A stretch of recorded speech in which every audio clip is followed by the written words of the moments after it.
Welcome. You've arrived here seeking rest, or maybe even to find understanding, or to have a voice accompany you through quiet hours. Whatever brought you to this moment, you're exactly where you need to be. Tonight, we'll journey together through the landscape of being human, exist within their complexity. We'll draw wisdom from ancient traditions, the flowing naturalness of Taoism, the steady resilience of Stoicism, and the courageous freedom of existentialism. These aren't dusty philosophies from forgotten times. They're living wisdom about how to navigate the very challenges you face today. We'll explore meaning in a world that feels fragmented, the art of letting go, how to build inner strength when everything feels chaotic. We'll sit with questions of purpose, stillness, virtue, and impermanence.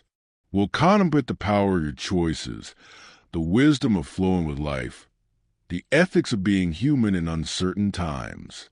We'll hold space for loneliness and connection, for suffering and resilience, for the quiet courage of being yourself and the masks we all wear. So settle in now. Get comfortable. Let your body relax into whatever supports it. Feel the weight of the day beginning to lift. The questions we'll explore together have been asked by countless humans before you, and they'll be asked by countless more after. You're part of this ancient conversation, this endless human attempt to understand how to live well. Take a deep breath, exhale the day away. And now let's begin. Let's begin by getting into the nature of life's meaning. While living in a fragmented world, there is a question that moves through us like wind through an open field, sometimes gentle, sometimes insistent. It arrives in quiet moments, perhaps in the middle of an ordinary afternoon, or late at night when sleep refuses to come. The question is simple yet vast. What does it all mean? We live in a time when meaning feels scattered.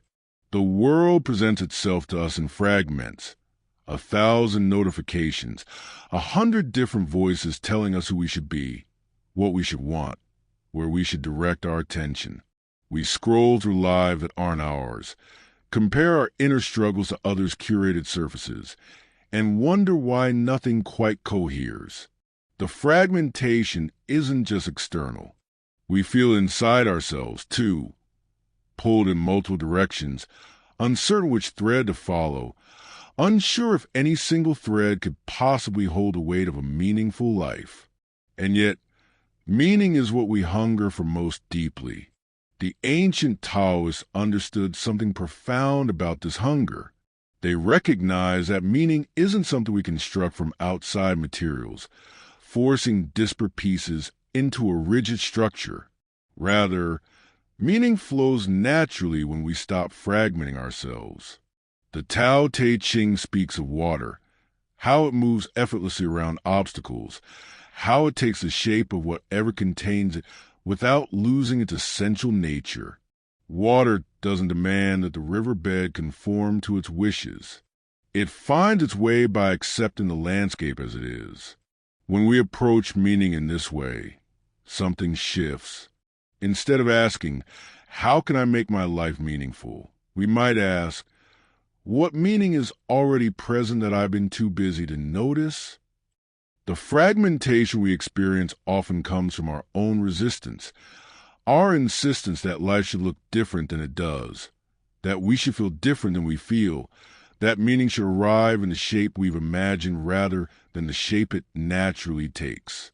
There's a paradox here, one that the Stoics explored with great care. The Roman philosopher Epictetus taught that we are disturbed not by things themselves, but by the views we take of them.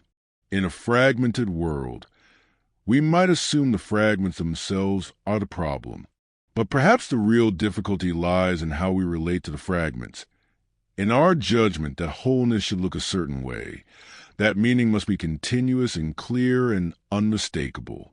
The Stoics believe in something they called logos, a rational order underlying existence. This wasn't a rigid blueprint imposed from above, but rather an intelligent coherence woven through all things. When we align ourselves with this natural order, when we accept our place in the vast unfolding of events, we discover that even fragments participate in a larger pattern. A mosaic is made of broken pieces, yet it creates beauty through its brokenness, not in spite of it. What the Stoics offer us is this: meaning doesn't require that the world stop being fragmented. It requires that we stop demanding it be otherwise. We find meaning not by fixing the world's fragmentation, but by accepting our role within it with dignity, by choosing virtue in each small moment, by recognizing that our character, how we respond to life, matters more than whether life gives us the tidy narrative we'd prefer. And then there's the existentialist perspective, sharp and uncomfortable, yet strangely liberating. Jean-Paul Sartre declared that existence precedes essence, that we're thrown into the world without predetermined meaning, that we must create significance through our choices. The fragmentation we feel isn't a problem to be solved. It's the fundamental condition of freedom. This sounds bleak at first. If there's no inherent meaning, if we're adrift in a fragmented universe with no cosmic purpose assigned to us, what then? But look closer. The fragmentation means no one can tell you what your life must mean. The absence of predetermined essence means you are radically free to choose. Every day, in every action, you author the meaning of your existence. The fragments become your medium, like a collage artist given infinite materials. Imagine a woman standing in her kitchen at dawn. She's making coffee, the same ritual she performs each morning. Outside, the world fragments into its thousand demands. Work emails accumulating, news of distant crises, family expectations, her own ambitions pulling her in competing directions. In another frame of mind, this moment is meaningless, mechanical, just another day in an endless succession. But what if she pauses? What if she notices the warmth of the cup in her hands, the first light coming through the window, the quiet before the day begins? What if she recognizes this small ritual as something she has chosen, a moment of peace she creates for herself, a tiny act of care? The Taoist would say she's aligning with the natural rhythm of morning. The Stoic would say she's practicing presence and gratitude within what she can control. The existentialist would say she's creating meaning through conscious attention, choosing to make this moment matter. The same act, viewed through three lenses, each revealing a different facet of how meaning emerges from fragmentation. In our modern world, this question of meaning and fragmentation has become particularly acute. We carry the entire world in our pockets. Every tragedy, every triumph, every opinion, every possibility. We're connected to everyone and truly known by almost no one. We have more choices than any humans in history, yet we're paralyzed by them. We're told we can be anything, do anything, and somehow this infinite possibility feels like a burden rather than a gift. The fragmentation manifests in our careers, no longer a single path, but a patchwork of gigs, pivots, and personal brands. It appears in our relationships, maintained through screens, spread across time zones, diluted by the sheer volume of superficial connections. It shows up in our identities, no longer given by tradition or community, but something we must constantly curate, perform, and defend. And beneath all of this, the nagging question, what does it mean? The philosophies we've touched upon suggest that perhaps we've been asking the wrong question. Not what does it mean, but rather, how do I relate to meaning? Not, how do I fix a fragmentation? But, how do I move gracefully through it? Consider for a moment the world of the late 4th century, a time equally characterized by fragmentation, though of a different kind. In China, it was the Eastern Jin dynasty, a period of political division and constant upheaval. The great Jin dynasty had fractured, and the South struggled to maintain stability, while northern territories fell to various non-Han groups. It was a time when the old Confucian certainties seemed inadequate, when the educated class turned increasingly to Taoist philosophy to make sense of chaos. A scholar in Jiankong, the southern capital, might have walked along the Qinhuai River at dusk, watching merchants unload goods from distant provinces, hearing rumors of battles in the north, feeling the precariousness of civilization itself. The empire his ancestors knew had fragmented. The meaning structure that once organized life, the promise of order, the clarity of cosmic hierarchy, had revealed itself as temporary, contingent, breakable. And yet, watching the river flow past, unchanging in its constant change, he might have found a deeper truth. The fragmentation of empires doesn't fragment the Tao. Water still flows. Seasons still turn. Meaning isn't located in the empire's borders or the dynasty's continuity. It's present in each breath, each sunset, each small choice to act with integrity. This insight didn't make the political chaos less real, but offer a way to remain whole within it. To find meaning not in the grand narrative that it shattered, but in the immediate reality of being human in uncertain times. We might learn from this.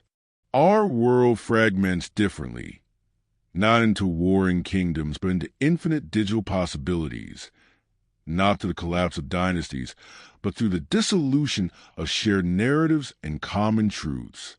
Yet the fundamental challenge remains the same.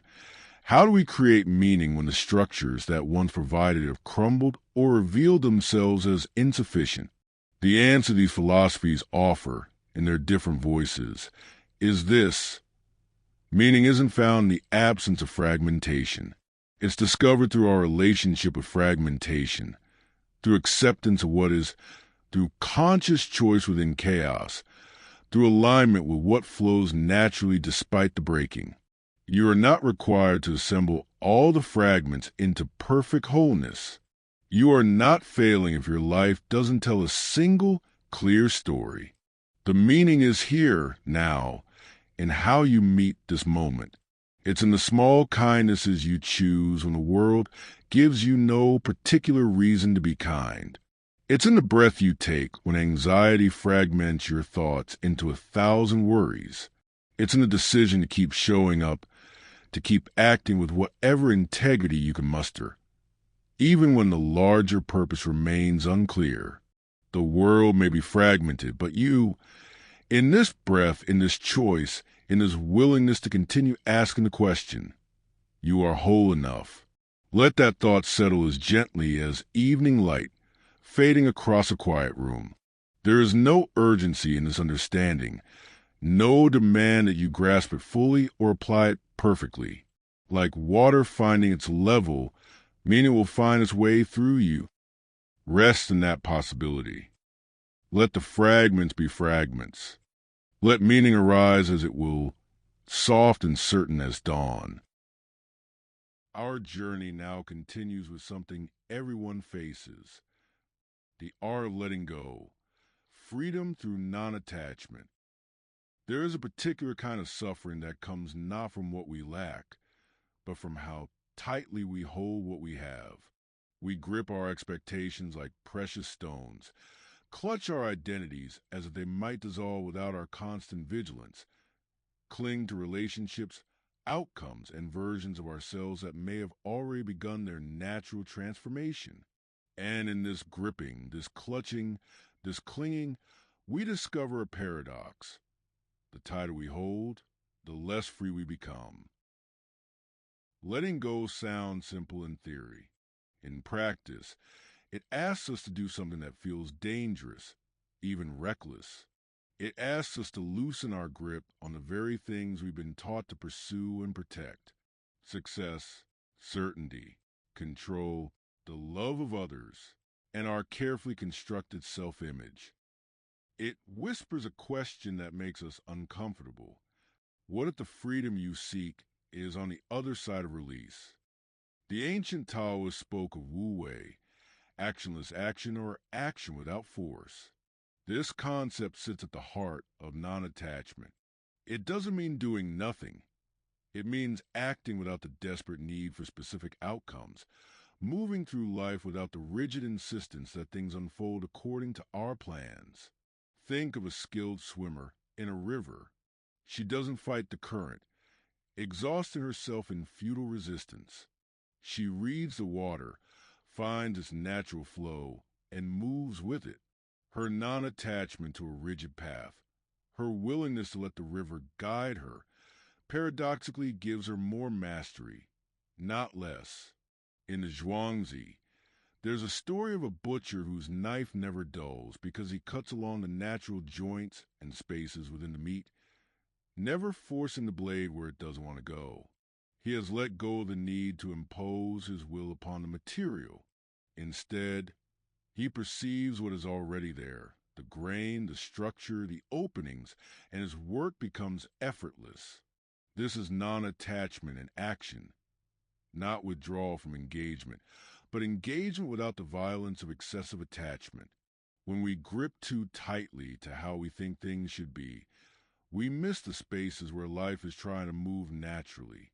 We push the blade against the bone and wonder why everything feels so hard. The Stoics approached this from a different angle, but arrived at a similar truth. Marcus Aurelius, Emperor of Rome, wrote in his private meditations about the impermanence of all things. He reminded himself that the people he loved would die, that his own reign would end, that empires rise and crumble like waves. This wasn't pessimism, it was practice. By contemplating loss before it arrived, by loosening his attachment to permanence, he was preparing himself to remain steady when change inevitably came. Epictetus made a distinction that cuts to the core of non-attachment. There are things within our control and things outside it. Our judgments, our intentions, our responses, these belong to us. Everything else, other people's opinions, the weather, the outcomes of our efforts, whether we get what we want, lies beyond our grasp.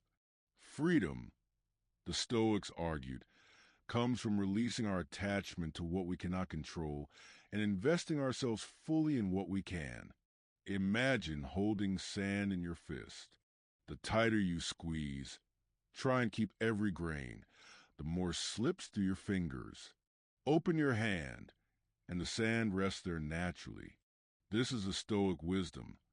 Stop strangling what you cannot hold anyway.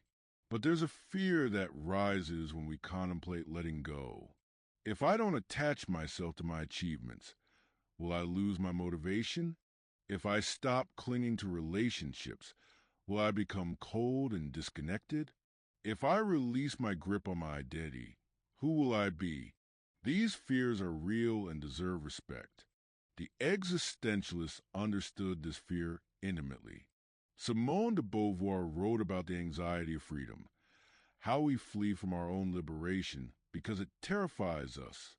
We create attachments not just because we love things, but because they give us the illusion of fixed ground beneath our feet. We attach to labels, roles, possessions because they promise to answer the question, who am I? Definitively. They offer escape from the vertigo of freedom. But here's what the existentialists also knew. Authentic freedom requires that we face this vertigo. We must let go of the false security of predetermined essence, of fixed identity, of guaranteed outcomes. We must accept that we are, in Sartre's terms, condemned to be free, that we carry the full weight of creating ourselves anew in each moment, without the crutch of unchanging attachments to tell us who we must be. Non-attachment, from this view, isn't about caring less. It's about loving freely rather than possessively. It's about engaging fully while remaining open to transformation. It's about building a life without demanding that any single piece of it remain forever unchanged. Picture a man tending a garden he knows he'll have to leave. Perhaps he's been transferred for work, or his lease is ending, or life is calling him elsewhere. He could refuse to plant anything, thinking, What's the point if I won't be here to see it bloom? He could bitter himself with attachment, making the eventual departure agonizing.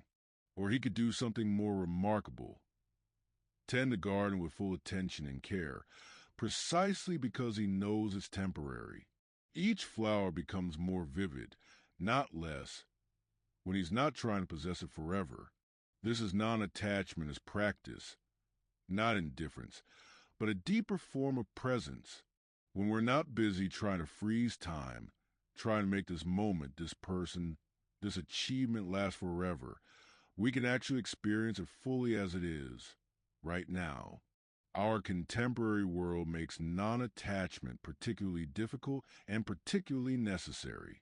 We live in a culture of accumulation, of followers, of accomplishments, of curated experiences we can prove happen through photographs and posts. We're taught to build our identities like resumes, to commodify our personalities, to treat relationships as networks and experiences as assets. Everything becomes something to acquire, to hold, to display. The result is a particular modern exhaustion.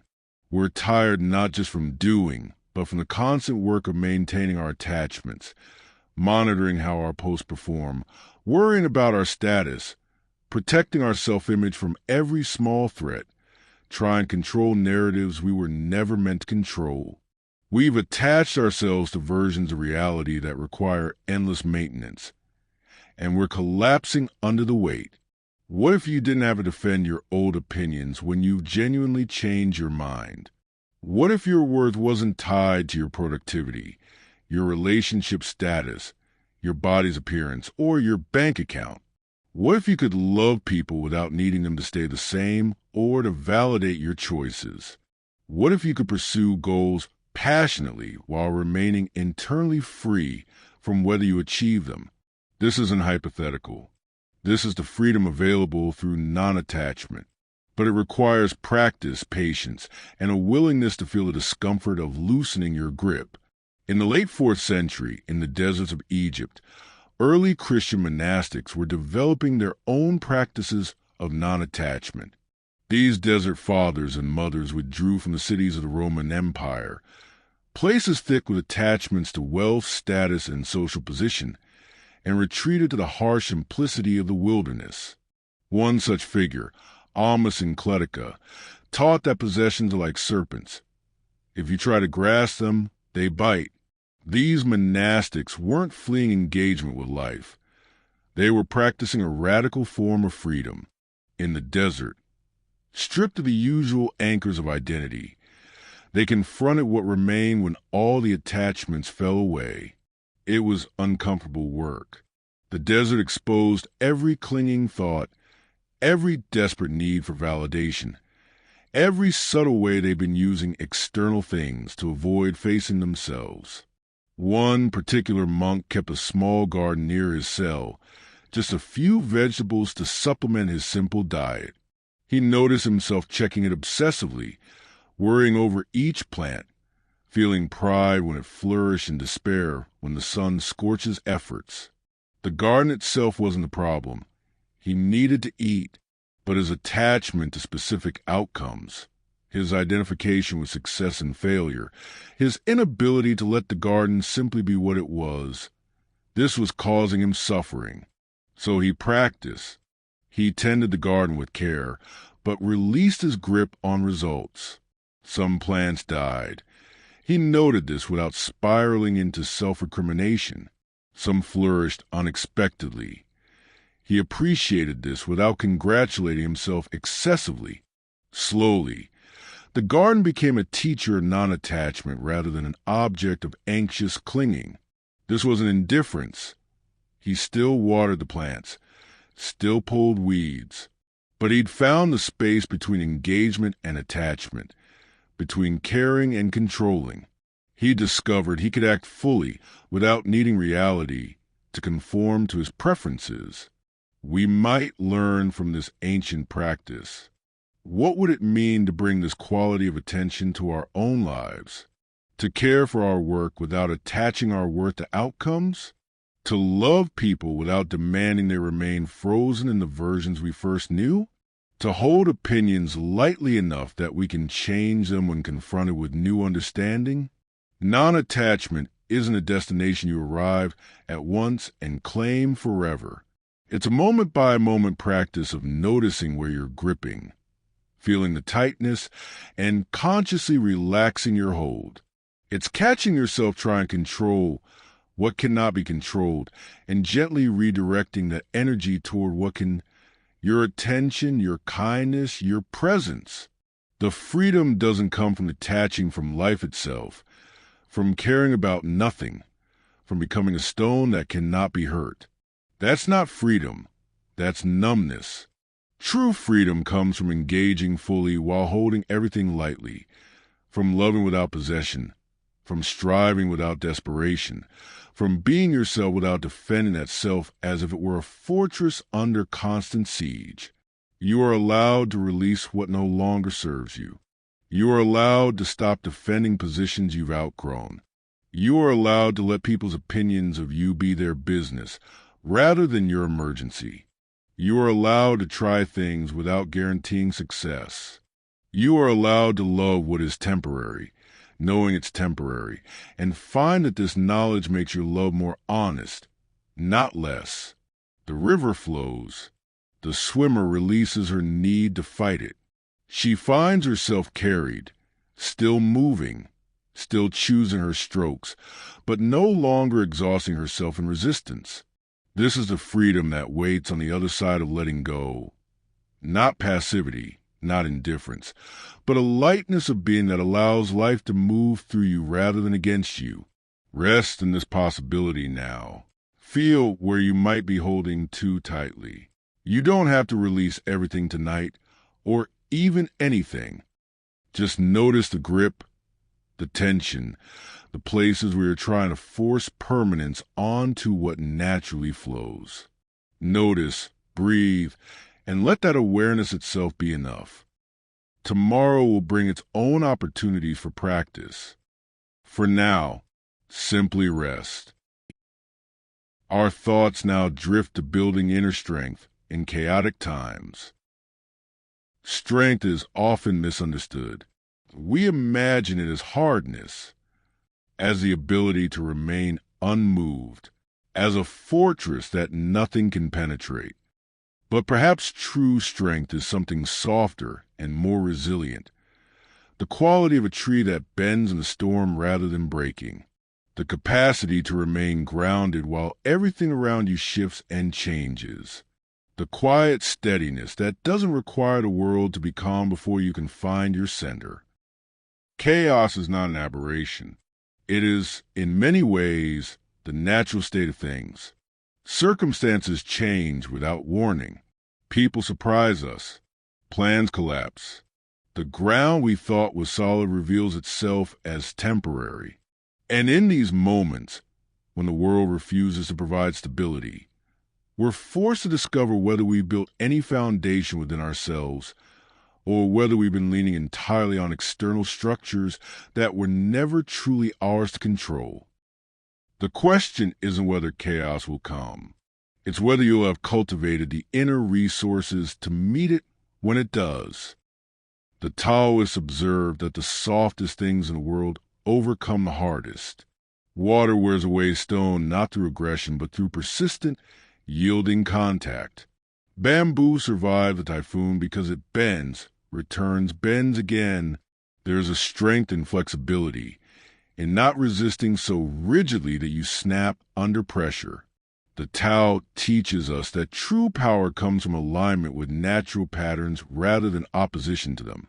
When chaos arrives, our instinct is often to tense up, to resist, to try to force order through sheer will. But this is swimming against a current too strong to overcome.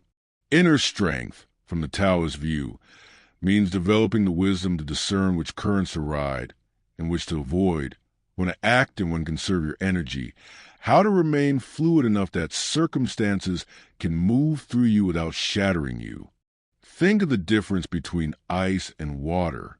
Ice is rigid, apparently solid, but it fractures under pressure. Water adapts to any container, flows around any obstacle, and yet possesses the power to carve canyons given enough time.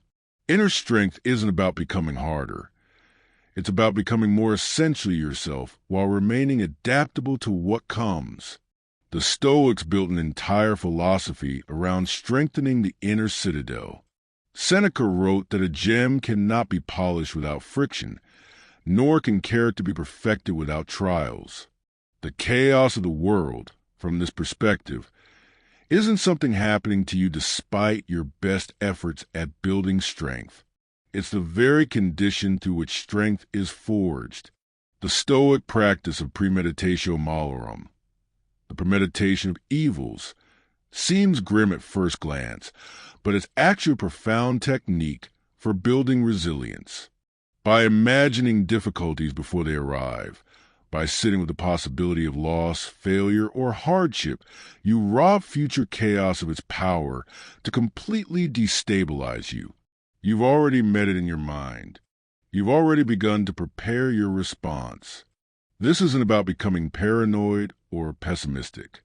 It's about building psychological flexibility. When you've contemplated how you might handle your worst fears, when they actually arrive, there's a strange calm. Ah, yes, this. I've thought about this. I know I can bear it. The Stoics also understood that inner strength comes from knowing what is truly yours and what isn't. Your body will age. Your possessions can be lost. Your reputation depends on others. But your judgments, your intentions, your character, these belong to you absolutely, and no external chaos can touch them unless you permit it. This is your citadel, not circumstances, but your relationship to circumstances. Epictetus, who was born a slave, understood this deeply. External chaos had taken everything from him, his freedom, his physical comfort, even his body's wholeness. Yet he became one of philosophy's most powerful voices on inner strength precisely because he discovered what couldn't be taken: his ability to choose his attitude, to maintain his dignity, to practice virtue regardless of conditions. The chaos of his circumstances couldn't penetrate the fortress of his will. From the existentialist perspective, inner strength requires something even more challenging: the courage to create your own meaning when the world provides none.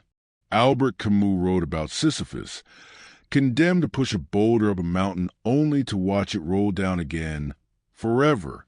This is chaos made mythological, endless, meaningless repetition.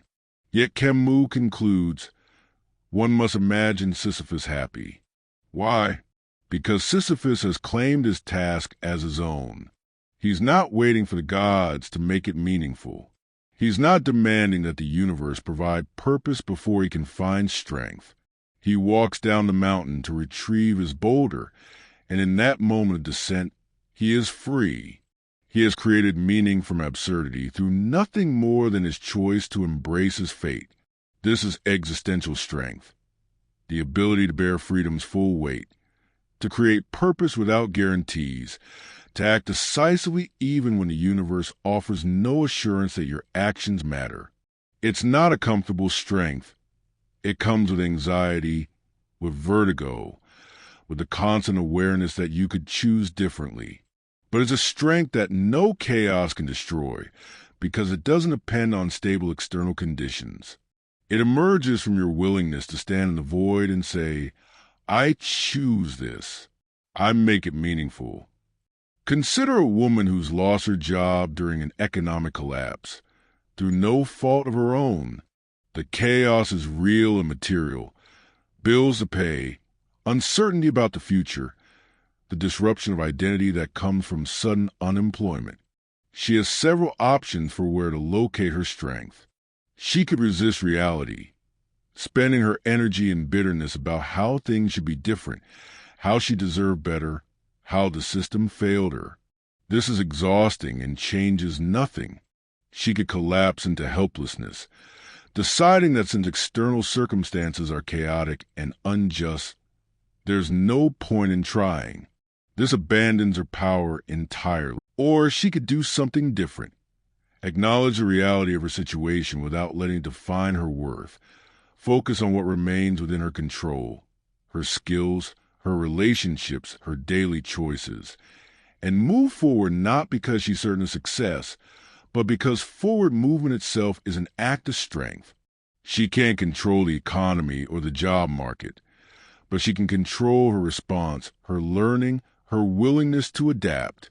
This is inner strength in practice. The ability to act with purpose within chaos without needing the chaos to resolve before you can be okay. Our times seem particularly chaotic, though perhaps every era feels this way to those living through it. We face climate uncertainty, political polarization, economic precarity, technological disruption that reshapes society faster than we can adapt. Information comes at us constantly, much of it contradictory or designed to provoke fear. We're connected globally yet feel isolated locally. The old certainties, stable careers, reliable institutions, shared truths have fragmented. How do we build inner strength in this context? First, by recognizing what we've been doing that weakens us. We scroll through feeds that make us feel powerless. We consume news of tragedies we cannot affect, generating anxiety without purpose. We compare our messy reality to others' polished presentations. We mistake constant availability for responsibility, burning ourselves out trying to respond to every demand. We've outsourced our sense of stability to systems that were never designed to provide it: employers, social media platforms, political movements, consumer identities. Inner strength begins when we stop delegating our center to external sources. It continues when we develop practices that ground us regardless of circumstances. This might be physical, movement that reconnects you to your body, the one territory you truly inhabit. It might be contemplative, meditation, reflection, journaling, anything that creates space between stimulus and response. It might be relational, investing in connections that sustain rather than drain you, learning to distinguish between loneliness and solitude. The specifics matter less than the principle. You are building internal resources that remain accessible even when external conditions deteriorate. You are creating a center that holds. In the late 4th century, in the great city of Constantinople, a young scholar named Gregory of Nazianzus witnessed tremendous upheaval. The empire was convulsing with theological disputes that went far beyond academic debate. They determined political alliances, sparked riots, and fractured communities. Emperors rose and fell with disturbing frequency. Barbarian armies pressed at the borders. The old certainties of Roman power seemed increasingly fragile. Gregory could have retreated entirely, declaring the chaos too much to bear. Instead, he developed a practice of what he called tranquility of soul, a state of inner calm that didn't depend on external order. Each morning, before engaging with the turmoil of the day, he would spend time in prayer and contemplation, not as escape but as fortification. He wrote that the soul must have a place to which it can always return, a stillness that exists beneath the surface agitation, like the depths of the ocean that remain calm even when storms churn the surface. This wasn't about denying the chaos. Gregory engaged actively with his tumultuous times, but about refusing to let chaos determine his inner state. When he spoke publicly, often trying to mediate bitter conflicts, he did so from this cultivated center. When his efforts failed, as they often did, he could return to his practice rather than fragmenting into despair. The external chaos continued, but it no longer had complete power over his internal experience. This is an ancient model of inner strength that remains relevant. Develop a practice that reconnects you to your center. Use it not to escape the world, but to engage with it from a place of greater stability. Accept that you cannot control outcomes, but can control the quality of presence you bring to each moment. You are stronger than you know. Not because you're invulnerable. You're not. Not because chaos cannot touch you. It can and will. But because within you exists a capacity to remain essentially yourself regardless of circumstances. To bend without breaking. To find solid ground even when everything shifts. This strength doesn't arrive fully formed. You build it gradually, through small choices repeated over time, through noticing when you're seeking stability and what cannot provide it, and redirecting your energy toward what can, through practicing presence when you'd rather distract yourself, through choosing your response when every instinct screams to simply react. The chaos will continue. The world will not calm down on your behalf. But you can become someone who meets chaos with increasing steadiness, not because nothing phases you, but because you've learned where your true stability lives. Not in circumstances, but in character, not in control, but in adaptability, not in the absence of fear, but in the willingness to act despite it. Let this understanding settle gently now. You don't need to become stronger tonight. You don't need to solve the chaos or conquer your fears before you can rest. Strength builds gradually, like a tree adding rings year by year. For now, simply notice, you have survived everything so far. You have met each challenge, whether gracefully or not, and continued. That itself is evidence of strength already present, waiting to be recognized and cultivated. The storm will pass as storms do. The tree bends and bends again and remains rooted. Rest in that image. Feel your own rootedness, however subtle. Tomorrow you can practice again, but tonight you've done enough. Be still and let strength gather itself quietly in the depths of the minds. As we continue on, let's explore the search for purpose. When life feels directionless. There are seasons in life when the path ahead disappears. The goals that once pulled you forward lose their luster. The role you've been playing no longer fits. You wake up and perform the necessary tasks, but beneath the motion, there's a quiet desperation. Why am I doing this? Where am I going? What's the point? This directionlessness is deeply unsettling. We're creatures who crave trajectory, who find comfort in knowing where we're headed even if we never quite arrive. Without direction, we feel adrift, as if we're wasting time, as if life is happening to us rather than through us. We look at others who seem to move with clarity and conviction, and we wonder what they know that we don't. To find what compass they're following that we've somehow misplaced. But what if directionlessness isn't the problem we think it is? What if it's actually an opening? A necessary pause, a moment when old maps are burning away so new terrain can reveal itself. The Taoist texts speak often of Piyu, the uncarved block. It's what before the sculptor has imposed a form upon it. Possibility before it hardens into a single actuality. When life feels directionless, when you're not sure what you're becoming or where you're headed, you exist in a state resembling this uncarved block. You haven't been shaped yet. You're pure potential. Our discomfort with this state comes from being taught that we must always know our purpose, always have a goal, always be moving towards something definable. But the Tao suggests something different. That purposeful action emerges naturally from alignment with the way things are, not from forcing direction upon yourself before the right path becomes clear. There's a teaching in the Tao Te Ching about how the usefulness of a cup lies in its emptiness. If the cup were filled completely, solid all the way through, it would cease to be a cup. It couldn't hold anything.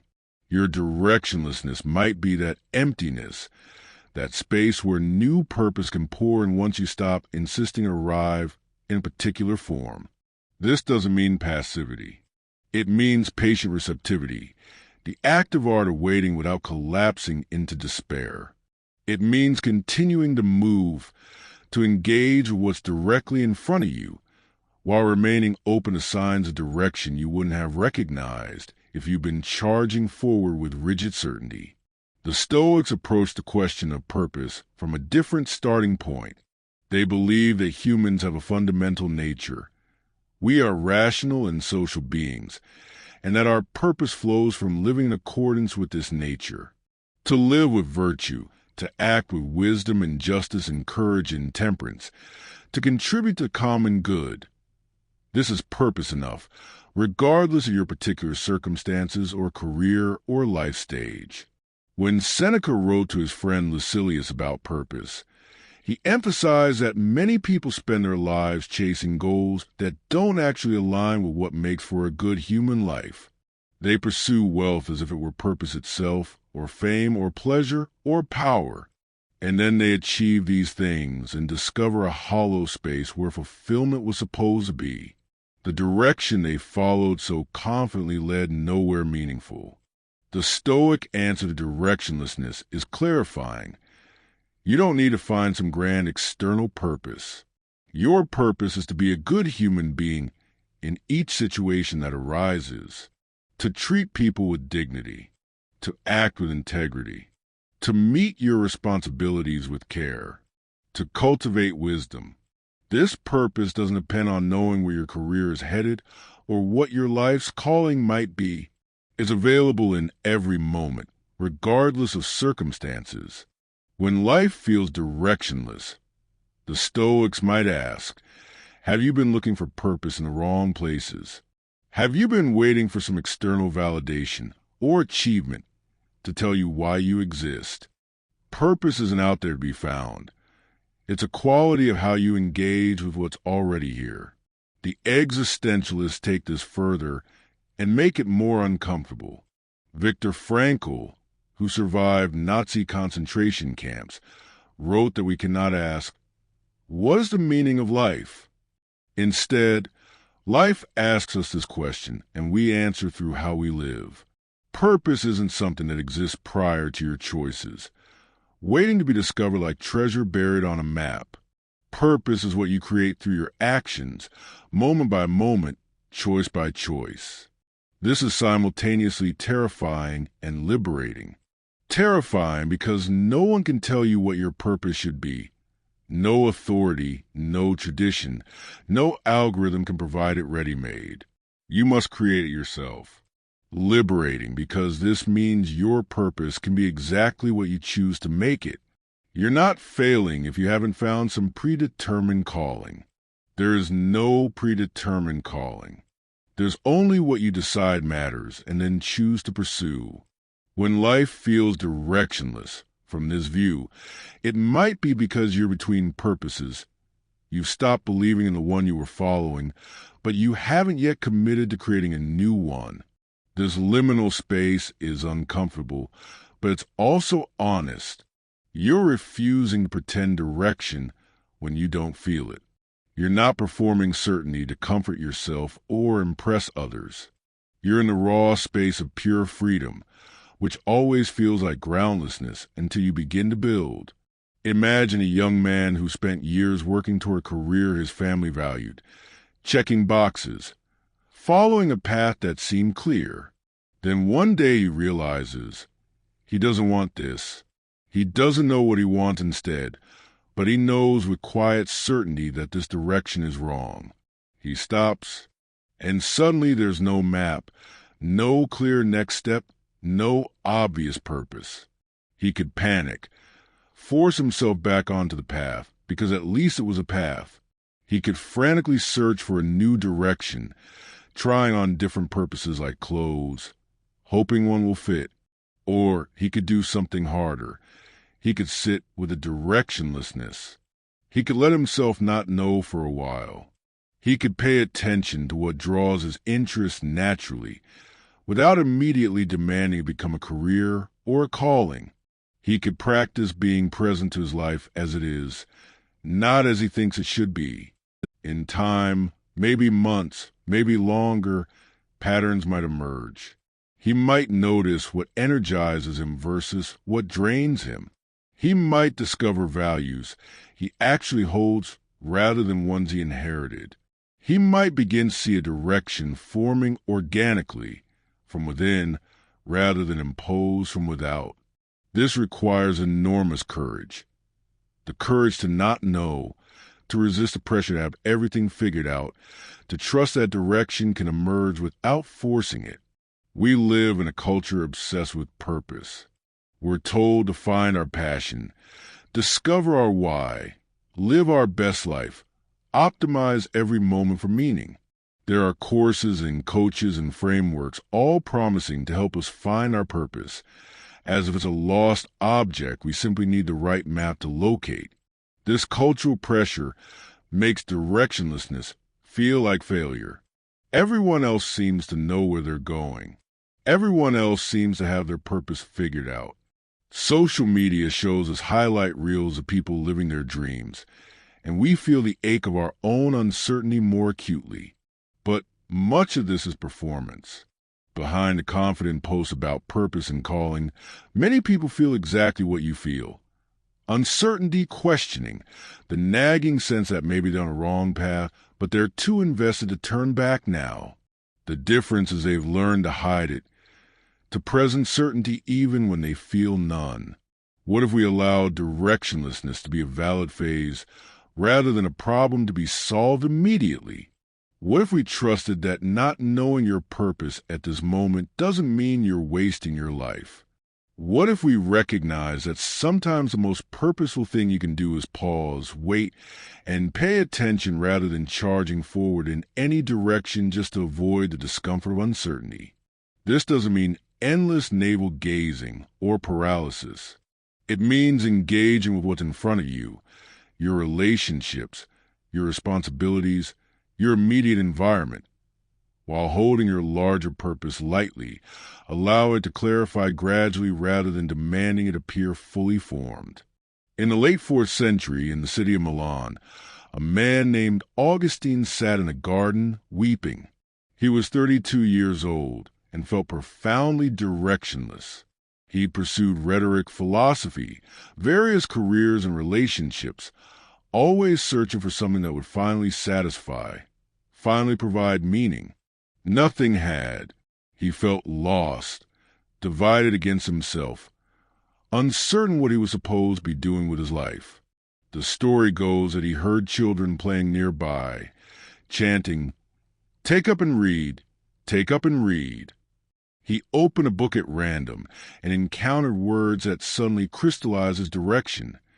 He would devote himself to a philosophical and spiritual life. This moment became famous, a conversion experience that gave him purpose. But what's less often discussed is the years of directionlessness that preceded this moment. Augustine had spent over a decade searching, questioning, trying different paths, none of them quite right. The directionlessness wasn't wasted time. It was necessary preparation. He had to exhaust the false directions before the true one could emerge. He had to sit with not knowing before he could recognize what he was looking for. And even after this moment of clarity, his purpose continued to evolve. The direction he found in that garden wasn't a fixed endpoint, but a beginning that unfolded over decades of continued growth and questioning. Purpose, he discovered, wasn't something you find once and possess forever. It's something you live into again and again as you change and circumstances change. Perhaps that's the truth about directionlessness. It's not the absence of purpose, but the space between purposes, the threshold between who you've been and who you're becoming. It feels like being lost, but it might be more accurate to say you're in between destinations, and that's exactly where you need to be for now. You don't have to have it figured out. You don't have to know where you're going or why you're here or what your grand purpose is. You can simply be present to this day, this hour, this breath. You can engage with what's directly in front of you, the person who needs your attention, the task that needs doing, the small choice you can make right now, and trust that this is enough. Direction will emerge, not because you forced it, Not because you finally found the secret map everyone else seems to have, but because you stayed present. You remained open, you continued to move even when you weren't sure where you were going. Like a river that doesn't need to see the ocean to know which way to flow, you have an inner compass that works beneath the level of conscious direction. Trust it. Trust the directionlessness. Trust that not knowing is sometimes the most honest position you can take, and that with this honest uncertainty, genuine purpose can grow. Let these thoughts settle like snow on quiet ground. There's no urgency, no demand that you find your purpose before you can rest. The purpose isn't hiding from you. It's forming within you, slowly in its own time.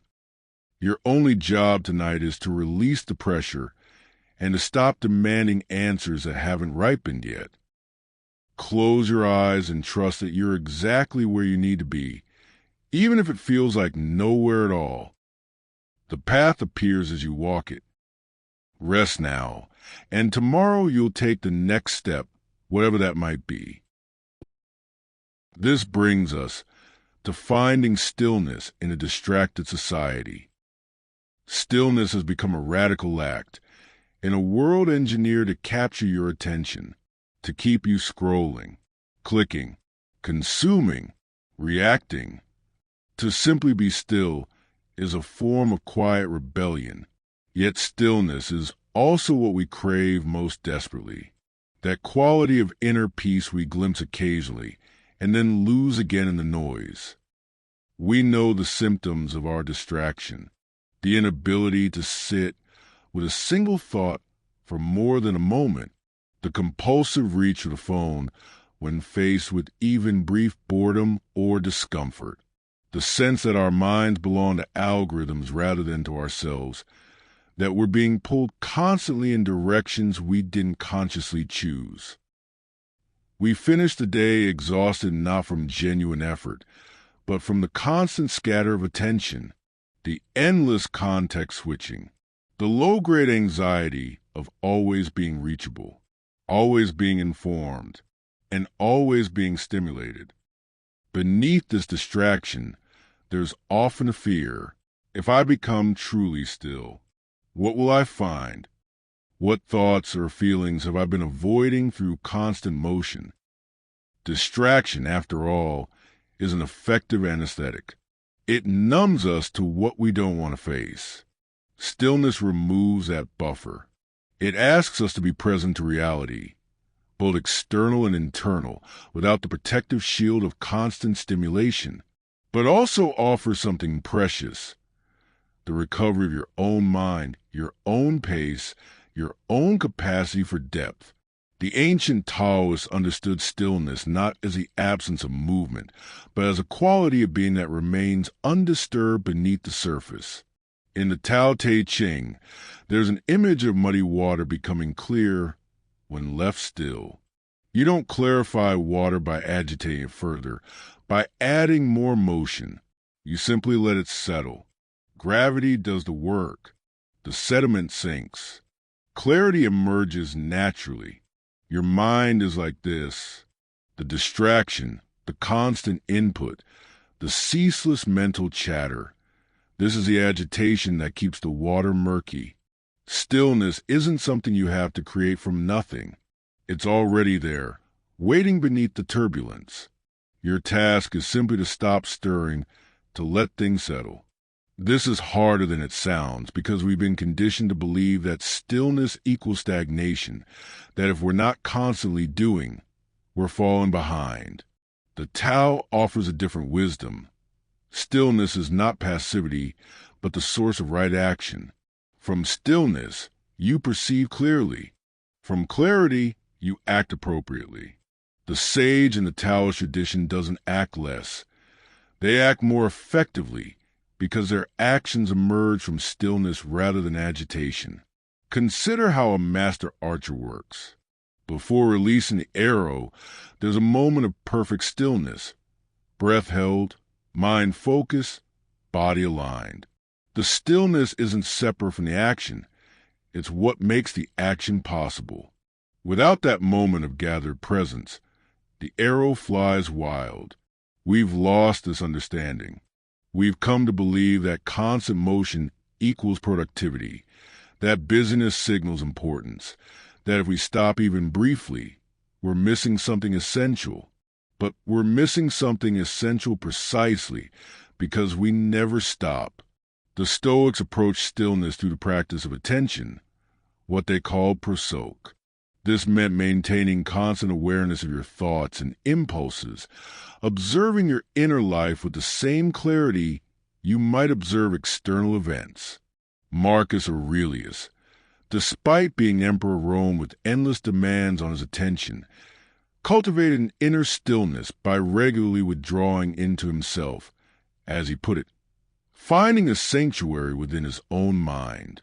He wrote that people seek retreats in the countryside, by the sea and the mountains, but the most profound retreat is the one available at any moment, the retreat into your own ordered soul. This inner stillness isn't dependent on external quiet. You can find it in a crowded marketplace if you've learned how to redirect attention inward, to create a space of calm regardless of circumstances. The Stoic practice was recognizing that distraction isn't primarily about external stimuli. It's about the mind's habit of chasing after impressions rather than examining them. Every notification, every anxiety, every desire for stimulation is an impression arising. Stillness comes from learning to observe these impressions without immediately reacting, without letting each one pull you in a new direction. This requires training. You notice the impulse to check your phone and observe it rather than obeying it. You feel boredom arising and stay with it rather than fleeing into distraction. You practice gathering your attention repeatedly, like herding scattered sheep back into the fold. It's work, but it's the work of reclaiming your own mind. From an existentialist perspective, our distraction often serves a darker purpose. It helps us avoid confronting our freedom and our mortality. Blaise Pascal wrote that all of humanity's problems stem from our inability to sit quietly in a room alone. We fill our lives with diversion, he argued, to avoid thinking about what really matters, the brevity of life, the inevitability of death, the weight of our choices. Distraction is existential avoidance. As long as we're busy, stimulated, reacting to the endless feed, we don't have to face the deeper questions. What am I doing with my limited time? Am I living authentically or simply following the script society handed me? What do I actually value beneath all the noise? Stillness confronts us with these questions. It removes the anesthesia of constant distraction and asks us to be present to our actual existence. This is uncomfortable, which is precisely why we avoid it. But it's also where genuine living happens. You cannot live authentically while remaining perpetually distracted. Authenticity requires awareness, and awareness requires stillness. Picture a woman on a train during her commute. Around her, every other passenger stares at a screen, thumbs scrolling, faces lit by blue light. She has her phone too, feels a familiar pull to open it, to check something, anything. But instead, she puts it away and simply sits. She looks out the window. She watches the landscape pass. She notices her breathing. She lets her thoughts arrive and depart without chasing them. At first, it's agitating. Her mind races. She feels the phantom buzz of notifications. Boredom rises like a wave, but she stays with it. Gradually, something shifts. The mental static begins to quiet. She notices details she'd been missing for months. The way light falls through the train windows, the expression on an elderly man's face, her own body's subtle sensations. She arrives at her destination more rested than usual, despite having done nothing. She's practiced stillness in the midst of distracted society, and she's discovered it accessible even in ordinary moments, even without ideal conditions. She doesn't need a meditation retreat or a silent monastery. She just needs to stop feeding the distraction and allow stillness to emerge naturally. Our contemporary world has weaponized attention. Entire industries exist to capture, monetize, and manipulate where you direct your awareness. The notification is engineered to trigger anxiety. The infinite scroll is designed to prevent natural stopping points. The algorithm learns your vulnerabilities and serves you content calibrated to keep you engaged. We're not paranoid to feel that our attention is under assault. It genuinely is. Social media platforms, news feeds, streaming services, games, email, messaging apps. Each one wants more of your time, more of your attention, more of your mental space. They compete with each other for the limited resource of your awareness. And in this competition, your well-being is not their priority. Engagement is. The result is a population that feels perpetually distracted, anxious, unable to focus deeply, disconnected from themselves and each other despite being more connected than ever. We know something is wrong, but we feel powerless to change it because the entire infrastructure of modern life seems designed to prevent stillness. Yet people are finding ways. They're setting boundaries with technology. They're creating phone-free hours or days. They're rediscovering activities that require sustained attention. Reading physical books, making art, cooking elaborate meals, having long conversations without devices present. They're learning that stillness must be defended, that it won't happen accidentally in an environment designed to prevent it. This isn't about demonizing technology or returning to some imagined simpler time. It's about making conscious choices about where your attention goes, recognizing that attention is your life. Where you place it is how you spend your days, which is how you spend your existence. In the late 4th century, in the mountains of Cappadocia, a community of Christians organized themselves around a daily rhythm that prioritized stillness. Led by Basil of Caesarea, they structured their lives around periods of work and periods of prayer, with specific times set aside for silence and contemplation. This was an escape from the world. They ran hospitals, fed the poor, engaged actively with their society.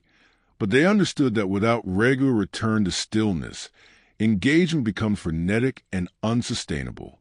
One of their practices was called hesychia, inner quietness, stillness of heart. It wasn't simply silence, but a quality of inner peace maintained even during activity. They practiced paying attention to each task fully, whether copying manuscripts, tending gardens, or caring for the sick.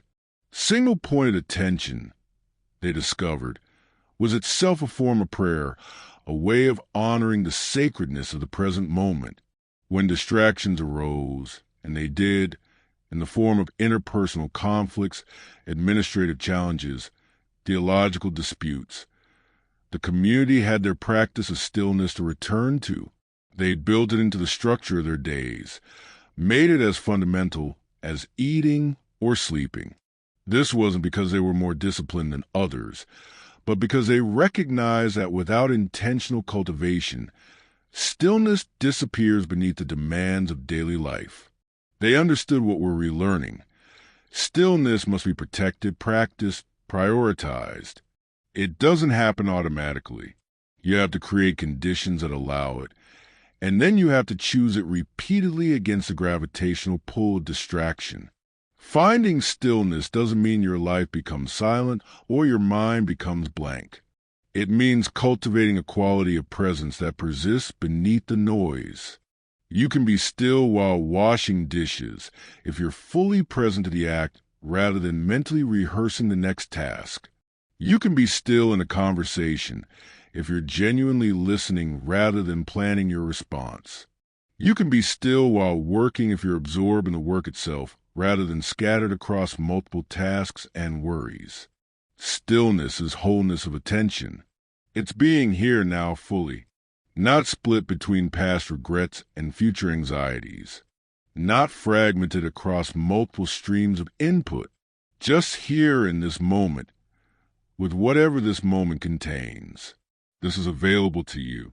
Not eventually, not when circumstances become ideal, but now, right now. In fact, as you hear these words, you can notice the quality of your attention.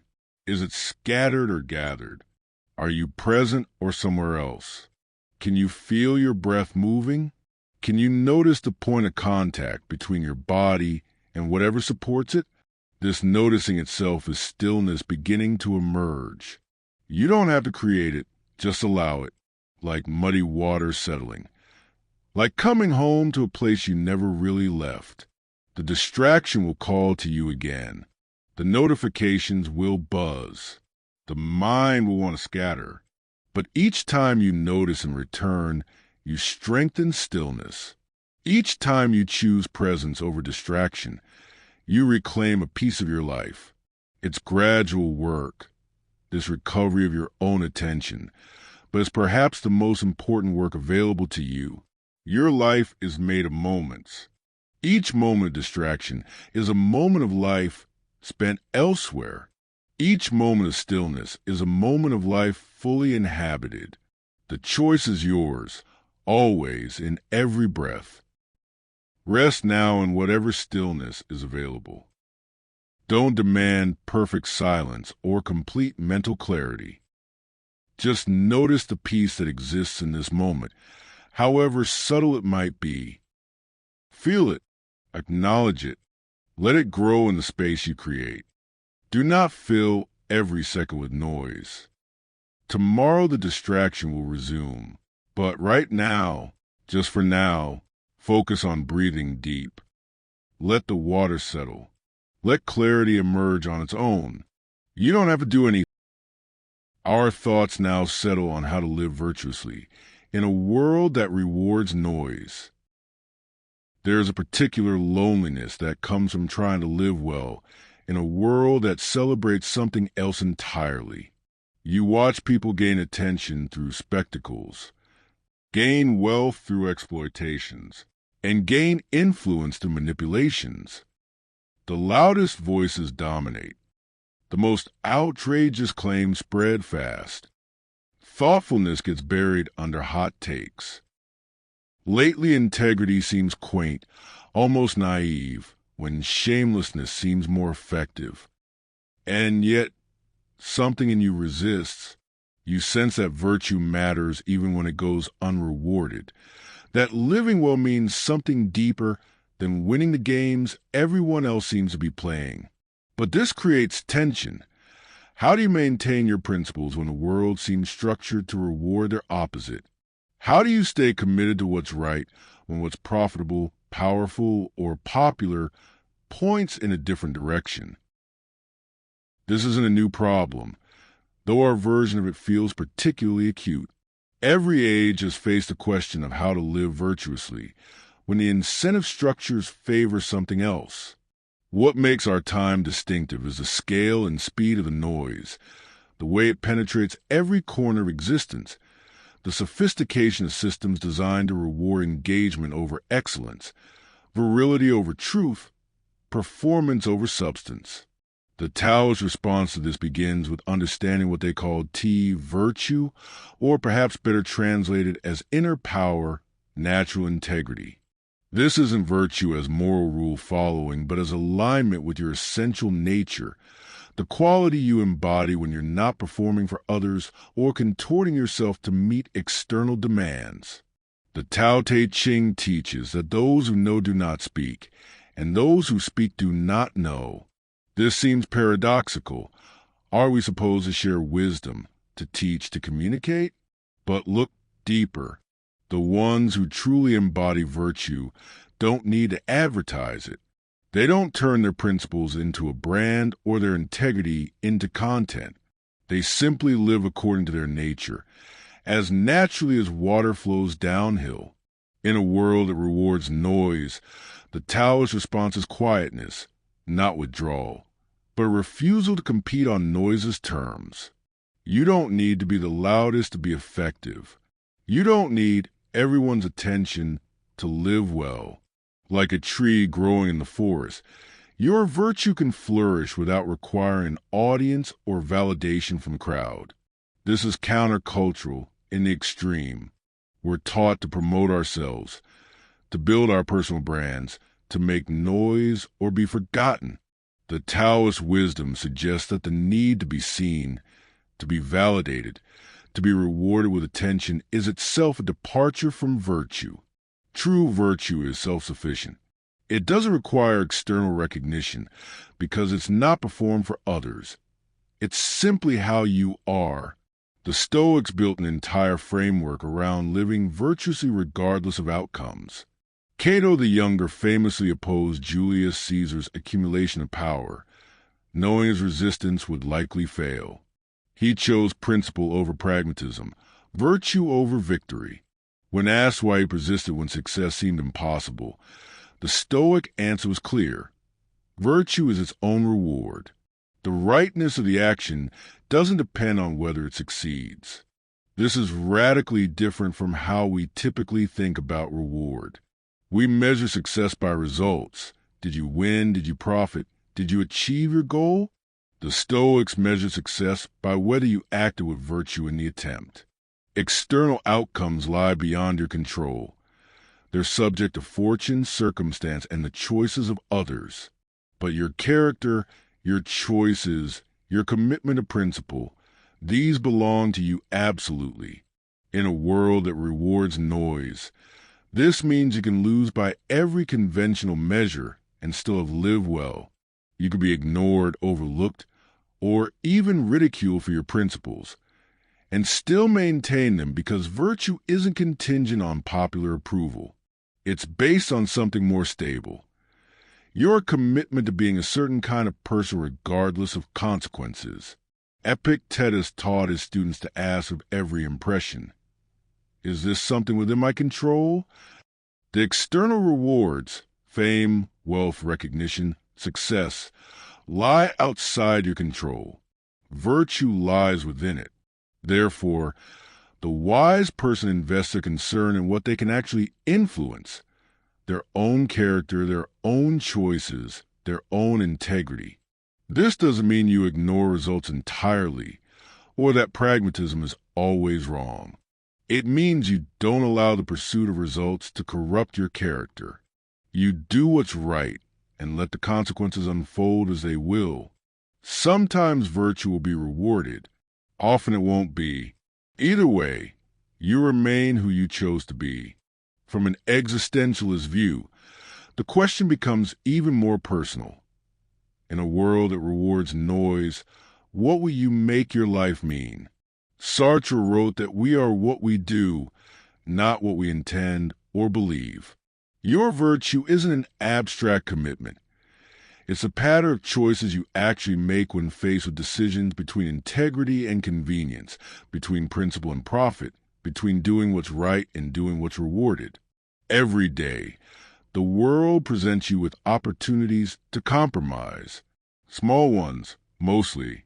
A chance to exaggerate for effect, to bend truth slightly for advantage, to stay silent when speaking up will be costly, to perform agreement with something you don't believe because disagreement is awkward. These moments seem insignificant in isolation, but in aggregate, they determine who you become. The existentialists understood that we create ourselves through our choices. If you consistently choose comfort over courage, expediency over integrity, you're not just making individual compromises. You're authoring a self that is compromised. Conversely, if you choose virtue even when it's unrewarded, you're creating a self you can respect, building a life that means what you decide it means rather than what the noise tells you it should. This is both liberating and terrifying. You can't blame the system for your choices. You can't point to incentive structures and say, this is why I had to act that way. You always have choice. The question is whether you'll exercise it. Imagine a teacher working in a school system increasingly focused on test scores and metrics. The incentives are clear. Teach to the test, narrow the curriculum. Focus on what's measurable. The noise says this is what matters, what gets rewarded, what determines success. But she knows that real education is something different, developing curiosity, teaching critical thinking, inspiring wonder, helping students become thoughtful human beings. None of this shows up immediately in test scores. It won't get her bonuses or recognition. It might even put her at odds with administrators focused on metrics. She faces a choice. Does she follow the incentives or her understanding of what education actually requires? The Taoist perspective says, be true to your nature as an educator, regardless of what gets rewarded. The Stoic perspective says, you can control your teaching, not the outcomes or rewards. Focus on virtue in the act itself. The existentialist perspective says, through this choice, you're determining what kind of teacher, what kind of person you'll be. She chooses to teach with integrity. She includes what matters, even if it's not on tests. She treats her students as whole humans, not data points. She might be unrewarded, even criticized, but she's living virtuously in a world that rewards noise, and there's a quiet strength in that which no metric can measure. Our contemporary landscape makes this challenge particularly complex. Social media rewards outrage over nuance, certainty over thoughtfulness, speed over accuracy. Politics rewards polarization and simplification. Economics rewards extraction and exploitation. The attention economy rewards whatever captures eyes, regardless of whether it edifies or degrades. Those who speak carefully get drowned out by those who speak loudly. Those who acknowledge complexity lose to those who offer simple answers. Those who maintain principles often find themselves outcompete by those willing to abandon them. The noise wins again and again, and virtue seems like a luxury the world can't afford. And yet, people persist. Journalists who resist sensationalism despite the click-driven incentives. Business owners who prioritize employees over maximum profit. Artists who create meaningful work rather than chasing trends. Parents who model integrity, even when it's harder than hypocrisy. Teachers, doctors, public servants, and ordinary people who do the right thing when no one's watching, when it won't be rewarded, simply because it's right. These are acts of quiet resistance. Not heroic, usually, not celebrated, but they matter because they create small pockets of sanity in a world gone mad with noise. They demonstrate that another way is possible, that you don't have to play the game everyone else is playing. In the late 4th century, in the city of Hippo on the North African coast, a bishop named Augustine faced a particular version of this dilemma. The Roman Empire was fragmenting. Barbarian invasions threatened, and many Christians were asking whether they should seek earthly power and influence to protect their interests. Should they compromise their principles to gain political leverage? Should they make alliances with questionable rulers? Should they fight noise with noise? Augustine counseled something different. He distinguished between the city of God and the city of man, between the eternal values that should guide believers and the temporary rewards and punishments of earthly kingdoms. He argued that Christians should remain faithful to their principles even when doing so meant losing power, influence, or security. This was not easy advice in dangerous times. Those who followed it risked everything. But Augustine insisted that virtue corrupted by pragmatism was no longer virtue. If you abandoned your principles to defend them, you'd already lost what you claimed to be protecting. He used an image that resonates still. Two people traveling to the same destination, one on the right path and one on a shortcut that looks easier but leads astray. The shortcut might seem smarter, faster, more pragmatic, but it doesn't arrive where you intended to go. Virtue isn't about finding shortcuts around difficulty. It's about staying on the true path regardless of how hard it becomes. Augustine practiced this himself. He could have gained more influence by compromising on certain theological positions, by aligning himself with powerful factions, by making strategic concessions. He chose not to. He spoke what he believed was true, even when it cost him, even when quieter voices got ignored in the noise of theological controversy. This is a pattern. Virtue often requires you to walk a lonelier path, to resist the gravitational pull of incentive structures that reward something else, to remain committed even when the world seems structured to punish such commitment. But here's what makes it bearable. You're not actually alone. Throughout history, in every culture, in every age, there have been people who chose virtue over reward, principle over pragmatism, integrity over influence. You're part of this long tradition, this quiet lineage of those who refuse to let the noise determine their character. And more immediately, living virtuously feels different from playing games for rewards. There's an internal coherence, a sense of alignment between what you believe and how you act, that creates its own form of peace. You might not be celebrated, but you can sleep at night. You might not win by society's measures, but you're not at war with yourself. The reward for virtue is virtue itself. The experience of being someone you respect, of living according to principles you've chosen, of maintaining integrity even when it's costly. This sounds abstract until you've experienced the alternative. The hollowness of winning through compromise, the slow erosion of self-respect that comes from betraying what you know is right, the exhaustion of maintaining a performance that contradicts who you actually are. Virtue isn't comfortable, but it's sustainable. Noise wins battles, but loses the war with time. What's rewarded today is forgotten tomorrow, but what's right remains right regardless of recognition. You don't have to be perfect. Sometimes you'll fail, compromise when you wish you hadn't, or stay silent when you should have spoken. Virtue isn't about flawless performance. It's about the direction you're generally moving, the person you're trying to become, the choices you make more often than not. And you don't have to be loud about it. The world has enough noise. Your virtue can be quiet, private, witnessed only by yourself and perhaps those immediately around you. This is enough. You don't need to prove anything to anyone. You just need to live according to what you know is true. Let this truth settle gently now. You are not required to win the games everyone else is playing. You are not failing if you're unrewarded for living well. The noise will continue tomorrow, but tonight you can rest in the quiet knowledge that you're choosing something more lasting. Your virtue belongs to you. No one can take it. No failure can diminish it. No lack of reward makes it less real. Sleep now in that knowledge. You've lived well today in ways that matter, in ways the noise cannot measure.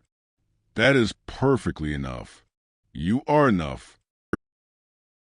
Next, we journey to accepting impermanence and discussing why nothing stays the same. Everything you love will change. Everyone you know will eventually be gone. The body you inhabit is already different from the one you woke up in yesterday. The person you were 5 years ago no longer exists, except as memory. This moment, even as you experience it, is already becoming the past. Nothing stays. Nothing holds. Everything flows. This is perhaps the most difficult truth we face as human beings. We want permanence. We crave stability. We build our lives as if they'll last forever, form attachments as if they're eternal, make plans as if time won't take everything we're planning for.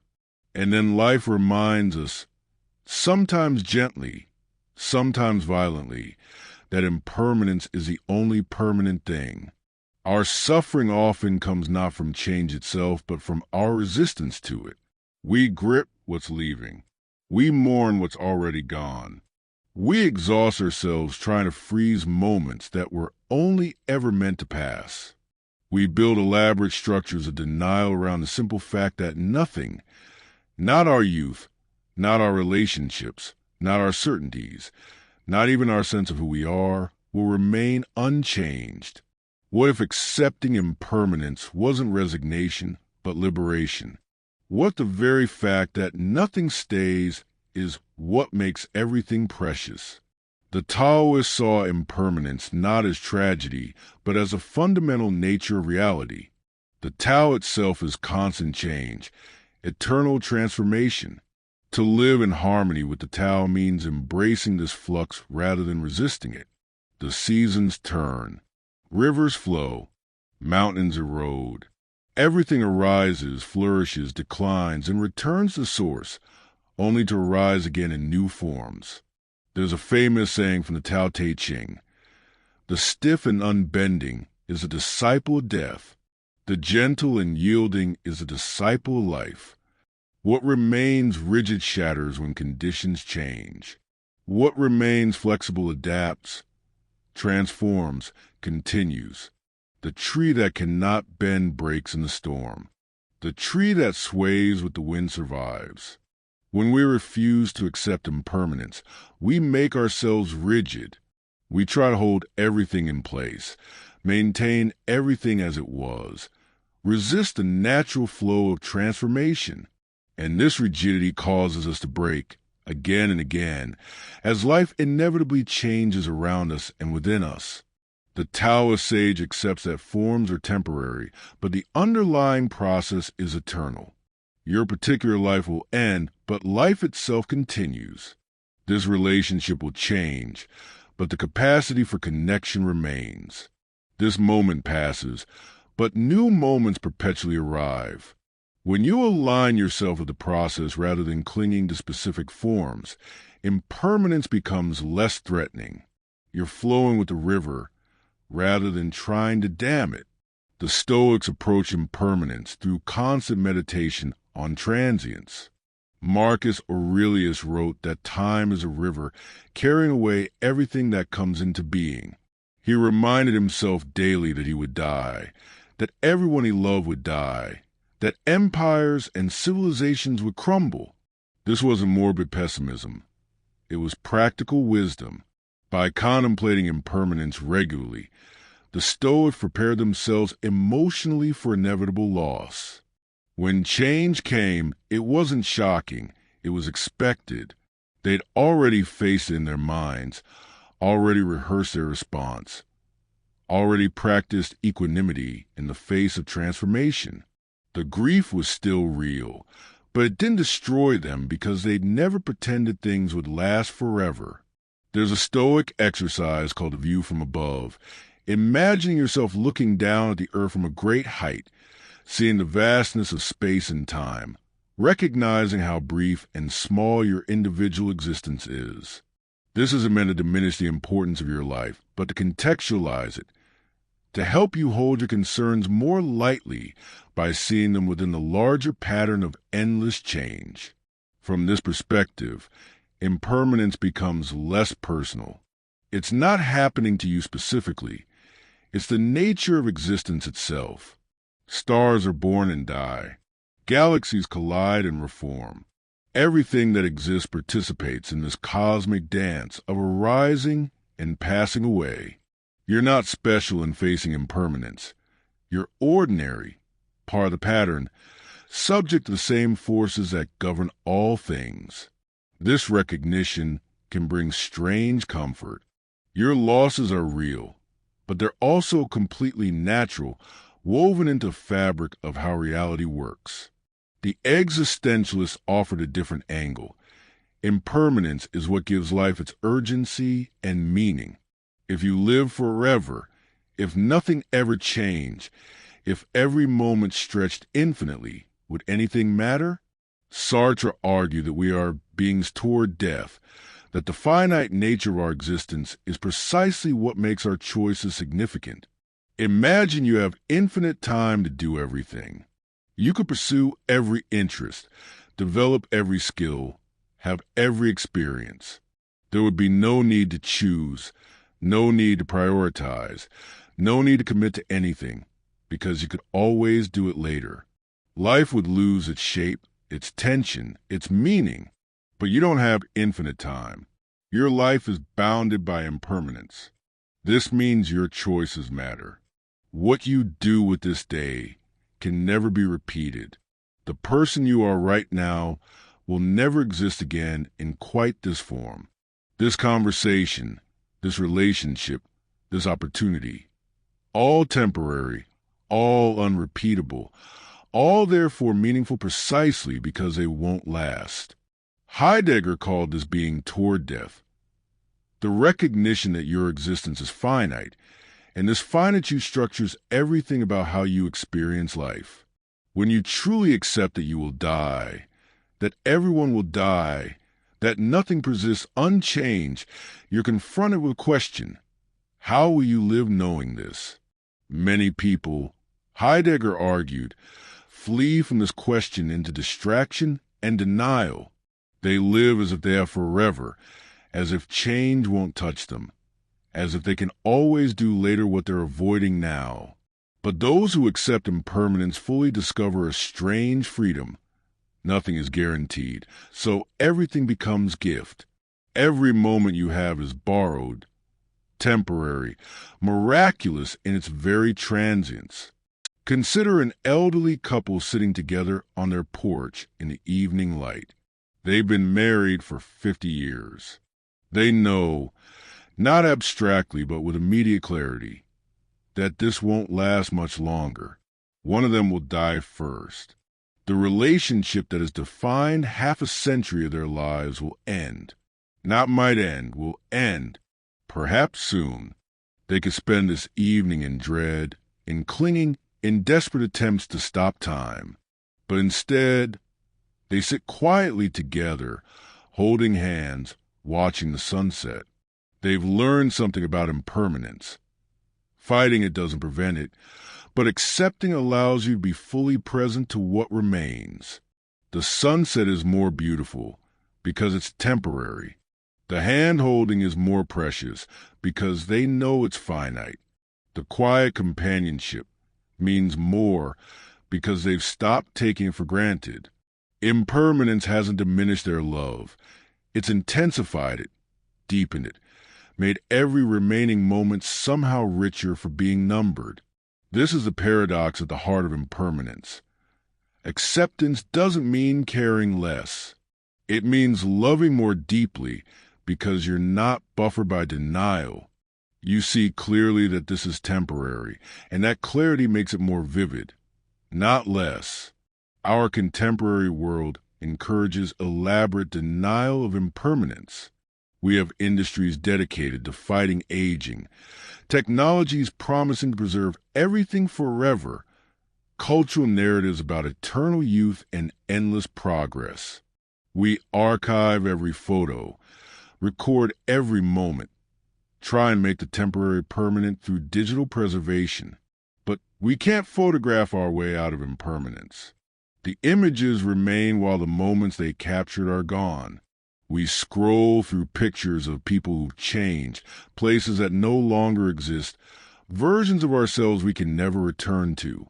The archive itself becomes a monument to what we've lost, a reminder that preservation is not the same as continuation. Meanwhile, we're so busy documenting moments that we're not fully present to them. We experience life through screens, trying to capture it for later, missing the actual immediacy of now in our effort to make it last. We're fighting impermanence with the wrong weapons, and the battle itself is costing us the very presence we're trying to preserve. What if we stopped fighting? What if we accepted that photos will fade, memories will blur, nothing will last exactly as it is? And what if this acceptance freed us to be more present now, to experience this sunset without needing to photograph it, to be with this person without documenting the moment, to allow experiences to be what they are, temporary, unrepeatable, sufficient without needing to be preserved? This doesn't mean never taking photos or never remembering. It means holding these practices lightly, not investing them with a magical thinking that they can somehow protect us from change. In the late 4th century, in the monasteries of the Syrian desert, monks practiced a particular form of meditation on impermanence. They would sometimes pray surrounded by human skulls and bones, not for morbidity, but as a concrete reminder of what awaits all flesh. Memento mori, remember you will die, was carved into their meditation spaces. One monk, John Cashin, taught that this constant awareness of death wasn't meant to produce fear, but clarity. When you remember you'll die, you stop wasting time on trivialities. You stop nursing petty grievances. You stop delaying things that truly matter. The awareness of impermanence becomes a filter that helps you see what's essential. He wrote that the monk should begin each day by asking, "If I knew this was my last day, how would I live it? What would matter? What would I let go?" And then, as much as possible, live that way, because you don't actually know this isn't your last day. Any day it could be. Everything is always already ending. This practice spread through the desert communities. Monks would greet each other by saying, "Brother, death is at the door," not as a curse but as a blessing, a reminder to live with awareness and intention, to treat each encounter as potentially the last, to hold nothing so tightly that an inevitable loss would break you. They discovered something unexpected. This constant meditation on impermanence made them more joyful, not less. When you accept that everything is temporary, you stop demanding that it be otherwise. You stop exhausting yourself in futile resistance. You meet each moment as it is, precious precisely because it's passing. Accepting impermanence doesn't mean becoming passive or nihilistic. It doesn't mean nothing matters because everything ends. It means everything matters more because it ends. Your finite time becomes more valuable, not less. Your temporary relationships become more worthy of care, not less. Your changing body and mind become more deserving of compassion, not less. You can grieve what's passing without needing to pretend it isn't passing. You can love what's temporary without requiring it to be eternal. You can engage fully with life while acknowledging that everything you're engaging with will transform and ultimately disappear. This is the freedom impermanence offers. You don't have to pretend anymore. You don't have to maintain the exhausting fiction that things will stay the same if you just hold tight enough. You can relax your grip not because you don't care, but because you've accepted what was always true. The holding never worked anyway. Everything is already leaving. The moment you're in is already becoming memory. The breath you just took is already past. You're always already losing everything. And you always have been, and this has always been okay. Not easy, not painless, but okay. Bearable, part of the pattern. Let this understanding wash over you now like a gentle tide. You don't have to solve impermanence or defeat it or make peace with every loss before you can rest.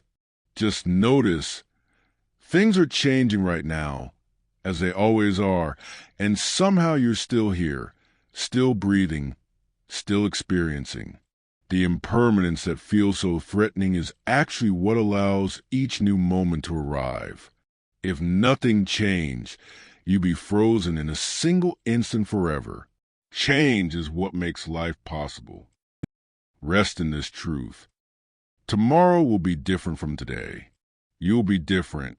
Everyone and everything will continue transforming in ways you cannot control or predict. And this is not tragedy. It's simply what is, like a river that's always flowing, yet somehow always the river. You persist through change, defined not by any fixed form, but by the continuity of transformation itself. Sleep now in that flowing. Let go of what's already gone. Welcome whatever comes next. The river carries you still, and always will, until it returns you to the sea. As we continue, we turn to the power of choice, creating meaning from the void. There's a moment, perhaps one you've experienced, when everything you thought was solid reveals itself as constructed. The meanings you relied upon, the purposes you pursued, the truths you held, all suddenly appear as choices someone made, stories someone told, rather than absolute realities. This can be terrifying. If nothing is inherently meaningful, if no cosmic purpose guides you, if you're standing in a void where you expected to find foundation, what then? But there's another way to see this moment, as the discovery of your fundamental freedom. The void isn't emptiness, it's possibility. When inherited meanings fall away, when given purposes lose their hold, when you realize that nothing is written in the stars about who you should be or what your life should mean, you face a liberating truth. You get to choose, not just once, but continuously, in every moment, through every action. This is the power of choice revealed. You're not merely discovering meaning, but creating it. And this creation is perhaps the most profound act available to a human being. The Taoist understanding of choice operates differently than our usual conception. We often think of choice as deliberation, weighing options, calculating outcomes, making decisions through effortful thinking. But the Tao suggests something more fluid. True choice emerges from alignment with your nature and circumstances, from spontaneous response rather than forced deliberation. There's a concept in Taoism called Ziren, self-so or spontaneous naturalness. It describes action that flows from your authentic nature without the interference of overthinking or social conditioning. A bird doesn't deliberate about flying. A river doesn't choose its path through calculation. They act according to their nature, and their actions are therefore perfectly aligned with the Tao. For humans, choice becomes complicated because we can act against our nature. We can force ourselves into shapes that don't fit. We can make decisions based on what we think we should want rather than what we actually value. We can choose from ego, fear, or desire for approval rather than from our genuine center. The power of choice, from this view, isn't about imposing your will on reality, but about discovering and honoring what wants to emerge from within you.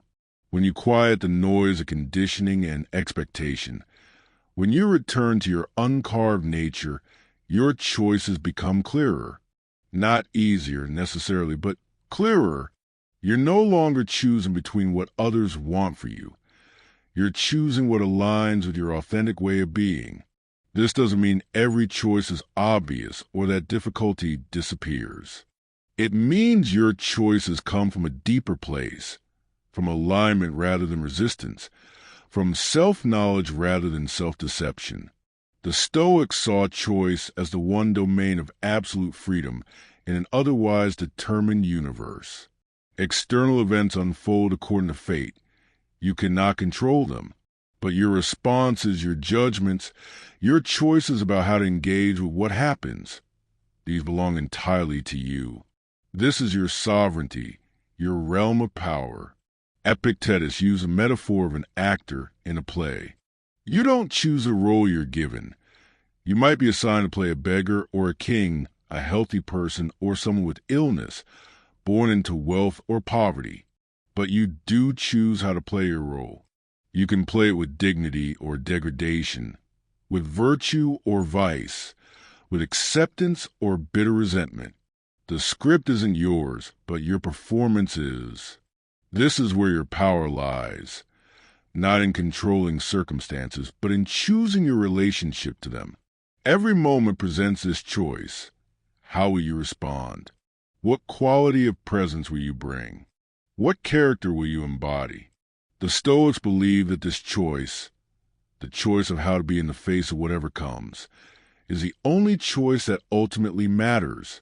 Everything else is temporary, contingent, subject to fortune. But the person you choose to become through your responses, the character you forge through your choices, this persists. This is truly yours. And here's what makes this powerful. No one can take this choice from you. You can be imprisoned, impoverished, sickened, betrayed, and still you choose how to meet these conditions. Viktor Frankl, though writing much later, expressed the stoic truth through his experience in concentration camps. Everything can be taken from a man but one thing, the last of the human freedoms, to choose one's attitude in any given set of circumstances. The existentialists push this understanding to its radical conclusion. Not only do you choose your responses to circumstances, you create the very meaning of your existence through your choices. There is no pre-written purpose, no cosmic plan assigning significance to your life. There's only the meaning you generate through what you choose and how you act. Sartre described this as radical freedom. You are condemned to be free, sentenced to choose even when you prefer to have your path determined for you.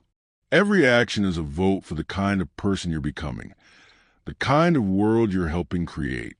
You can't escape this responsibility by pointing to social pressure, circumstances, or psychological tendencies. These influence you, certainly, but they don't determine you. In each moment, you could choose differently. This is both exhilarating and crushing. Exhilarating because it means your life is genuinely yours to shape, that you have authentic agency in determining what your existence means. Crushing because you bear full responsibility for what you make of yourself, and you can't blame anyone or anything else if you don't like the result.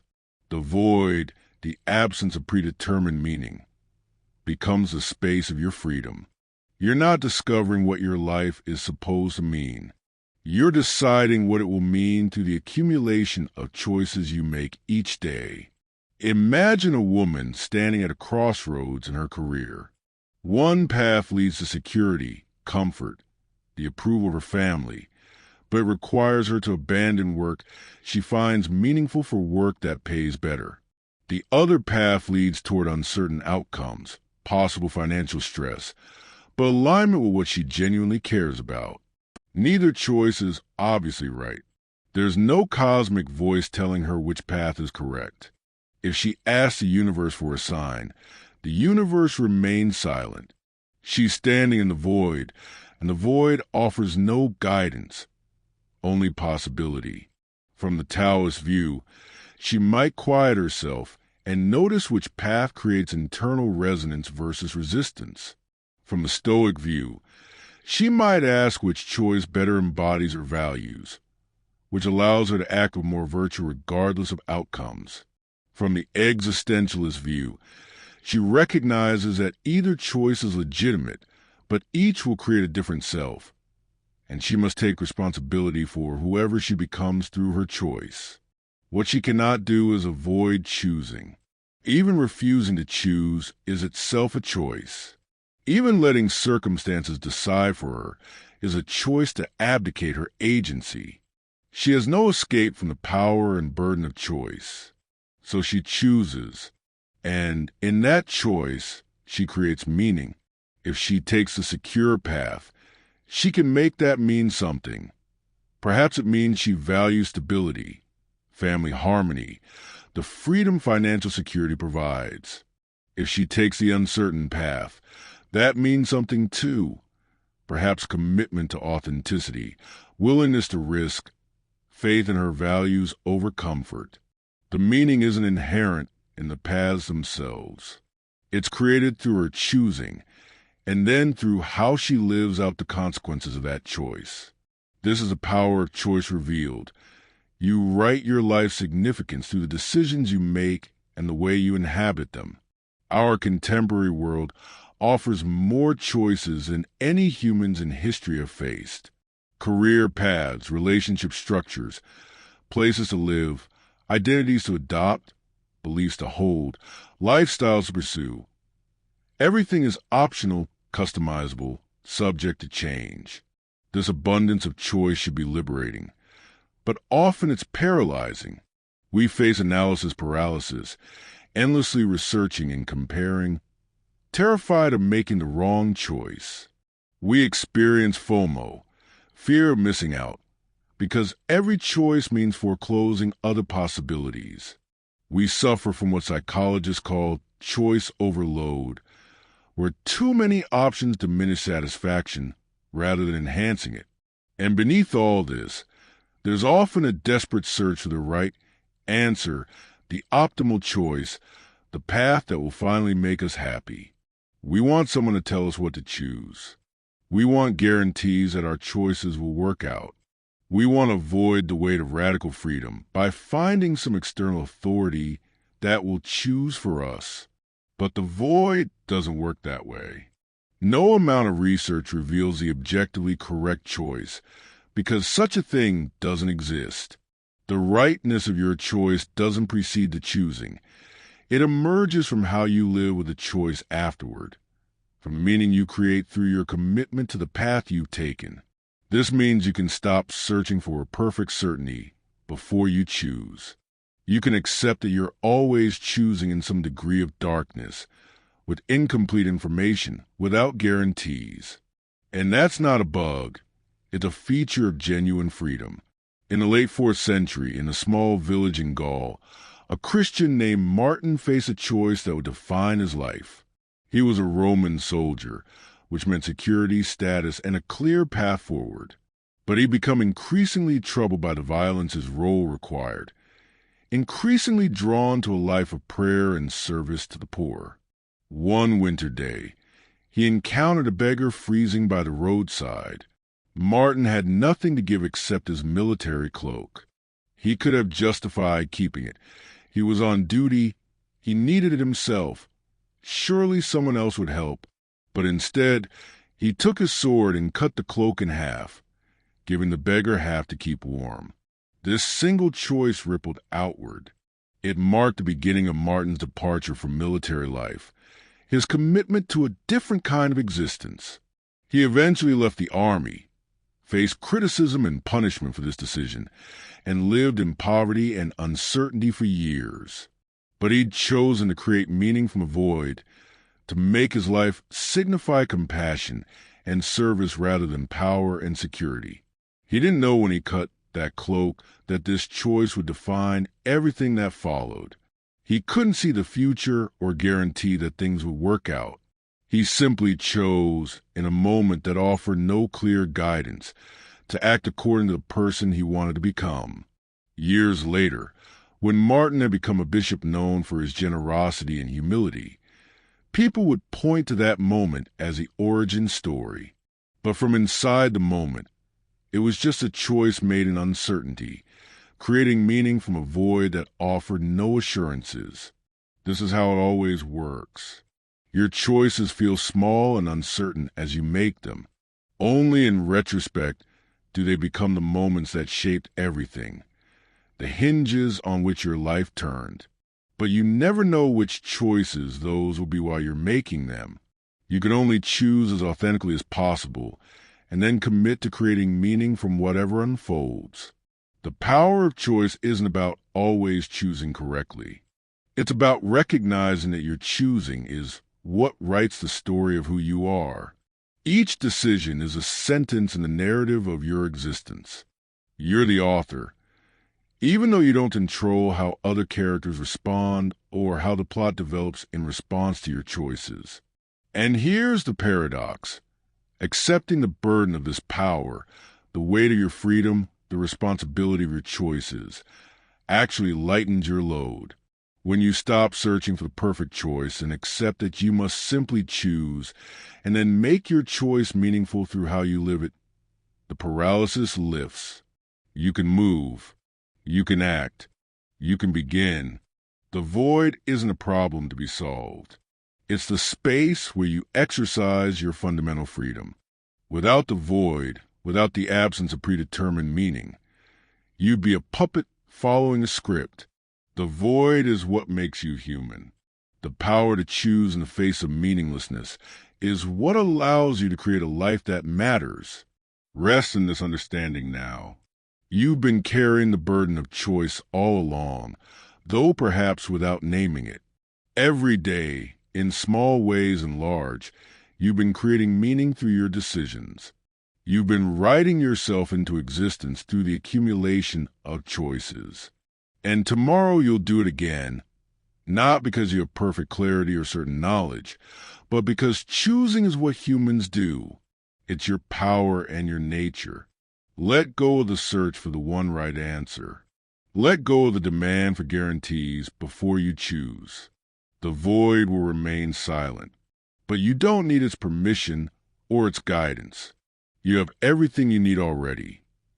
The capacity to choose, the freedom to create meaning, the courage to commit to a path even in uncertainty. Sleep now knowing that tomorrow's choices await, not as burdens, but as opportunities to continue authoring your existence. The blank page is yours. The void is your canvas. Choose, and in choosing, become. Next, we reflect on a reality that humanity grapples with every day, accepting the flow of life, moving with the world instead of against it. There is a peculiar exhaustion that comes from constant resistance. You push against circumstances that won't budge.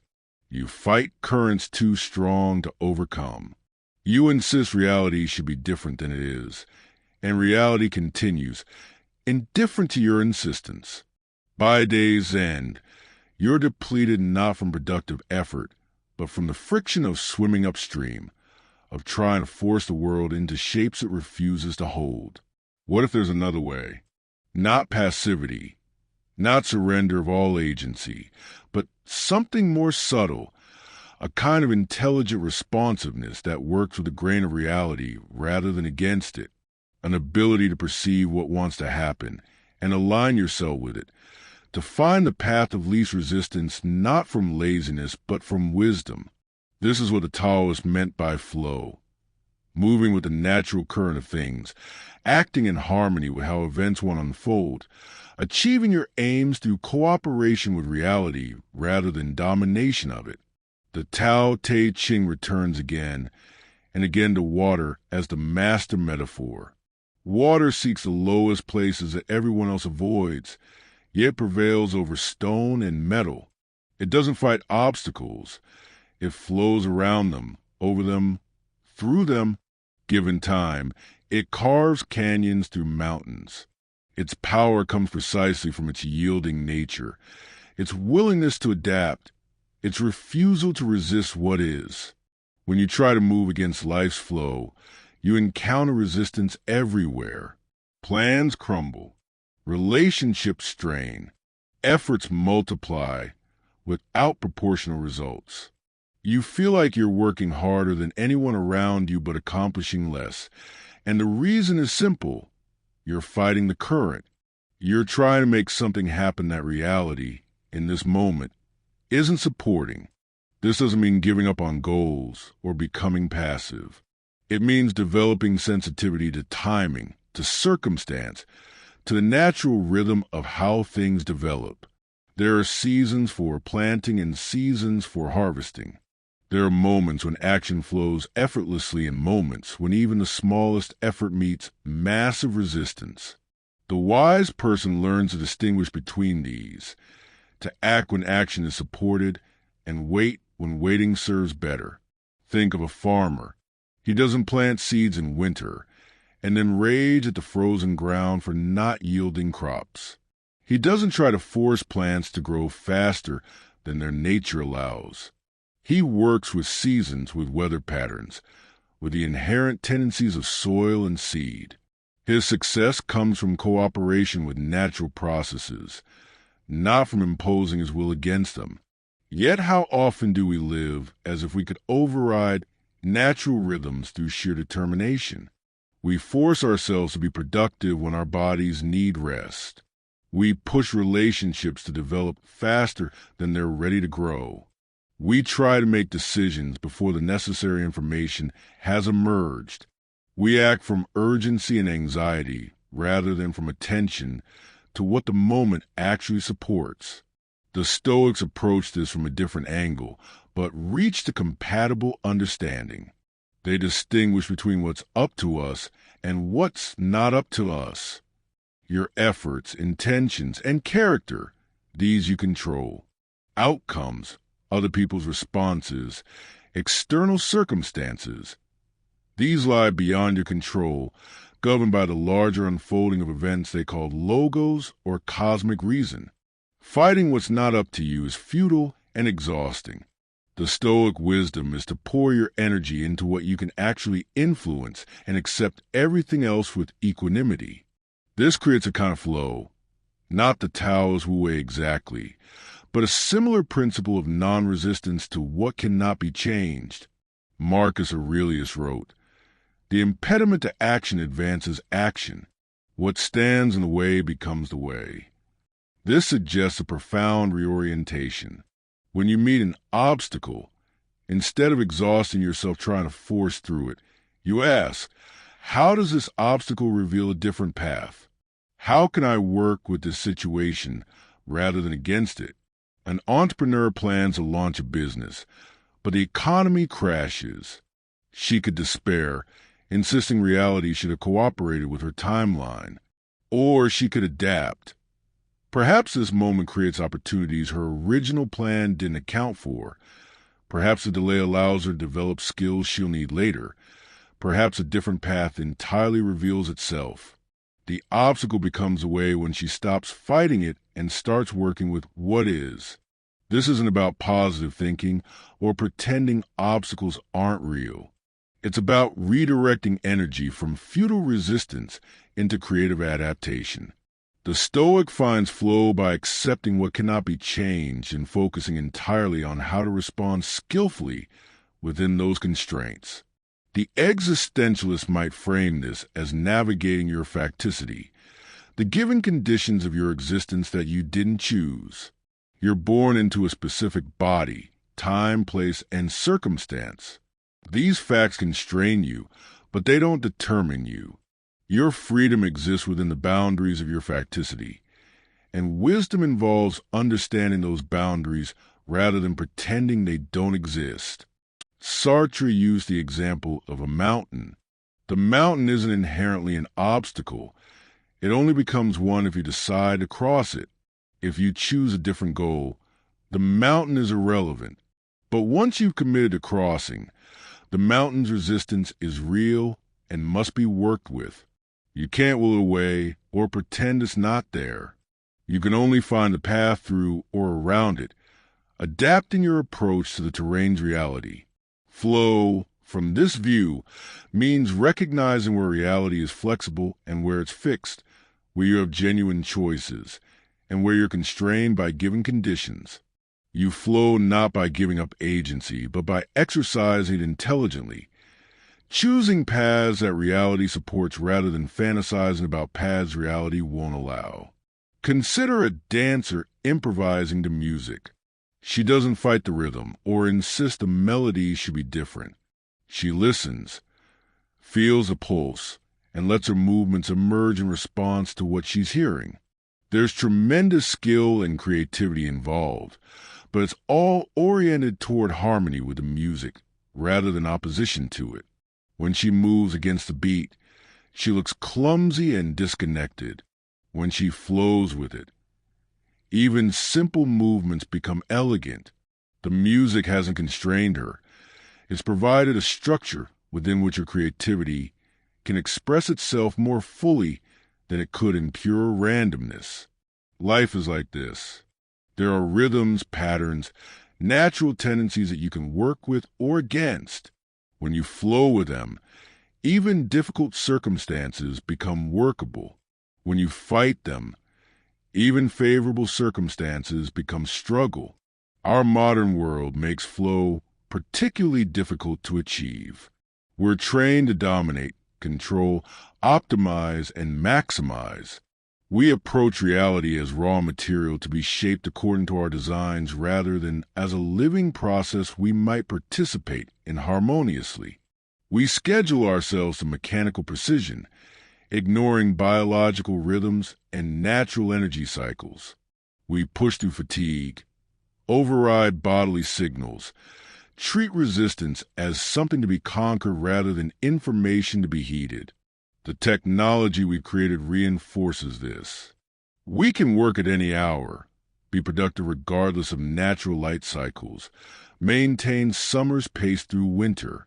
We've insulated ourselves from seasons, from the limits our ancestors respected, and we wonder why we're exhausted, why life feels like constant friction, why nothing seems to flow naturally anymore. We've also created a culture of constant hustle, of grinding, of no excuses. Rest is seen as weakness. Adaptation is framed as giving up. We celebrate those who push through obstacles by sheer force of will and ignore the casualties of this approach. The burnout, the broken relationships, the health crises that come from years of swimming against the current. What if we reclaimed some wisdom about flow? What if we paid attention to when we're forcing versus when we're flowing? What if we developed sensitivity to timing, recognizing when to push and when to yield, when to act and when to wait? This doesn't mean abandoning ambition or accepting every difficulty as inevitable. It means becoming more strategic about where you place your effort, more attentive to whether your current approach is working or just grinding you down. In the late 4th century, along the Nile River in Egypt, farmers had developed an intimate understanding of flow over thousands of years. Their entire agricultural system depended on the river's annual flood cycle. They couldn't control when the flood came or how high it rose. These were given conditions, facts of their existence they had to work with, so they developed remarkable sensitivity to the river's patterns. They watched for subtle signs of the coming flood. They built systems to channel water efficiently when it arrived. They planned their planting around natural cycles rather than trying to impose artificial schedules. Their prosperity came from profound cooperation with the Nile's rhythm, not from attempting to dominate it. One particular farmer, whose name has been lost but whose wisdom was recorded by a traveling merchant, explained it this way: the river teaches patience and attention. When you fight the flood, you lose. When you ignore the drought, you starve. But when you watch carefully, move with the seasons, and work with what the river offers, the river provides abundantly. He described how novice farmers would try to plant before the flood receded, losing their seeds to still saturated soil. Or they'd wait too long, missing the optimal window when the earth was perfectly fertile. Experience taught them to feel the right moment, to sense when conditions aligned with their intentions. This wasn't mystical. It was practical wisdom born from years of careful attention to natural patterns. The same farmer noted that the most exhausted farmers weren't the hardest working, but those who fought reality most stubbornly. They'd plant crops unsuited to their soil, then struggle to keep them alive. They'd try to force cultivation during drought, wasting effort on ground that wouldn't yield. Meanwhile, farmers who adapted their plans to actual conditions, who chose appropriate crops, who timed their actions to natural rhythms, worked less frantically yet harvested more abundantly. This ancient Nile wisdom applies to our lives now. We're each navigating currents we didn't create, dealing with conditions we can't fully control. The question is whether we'll develop the sensitivity to perceive these patterns and the wisdom to work with them rather than exhaust ourselves in futile opposition. Finding flow means asking different questions. Not, how can I force this to work? But what wants to happen here? Not, why won't reality cooperate with my plan? But what is this situation trying to teach me? Not, how can I overcome this resistance? But what might this resistance be protecting or revealing? It means noticing when you're grinding versus when you're gliding. When effort feels productive versus when it feels like pushing a rope. When you're energized by challenge versus depleted by constant friction. And it means developing the courage to adapt when your approach isn't working, even if adaptation feels like failure. Sometimes the most powerful thing you can do is stop forcing, step back, and allow a new path to reveal itself. The river finds its way not by pushing directly through obstacles, but by flowing around them, and it reaches the ocean nonetheless. You don't have to fight so hard. You don't have to prove yourself through sheer force of will. You can pay attention, feel for the current, and let yourself be carried where you're trying to go. This isn't weakness. It's efficiency. It's intelligence. It's working with life rather than treating life as your adversary. Let this understanding settle into your body now. Feel where you've been holding tension, where you've been resisting what is. Not so you can judge yourself, but so you can release it. Tomorrow you can practice noticing.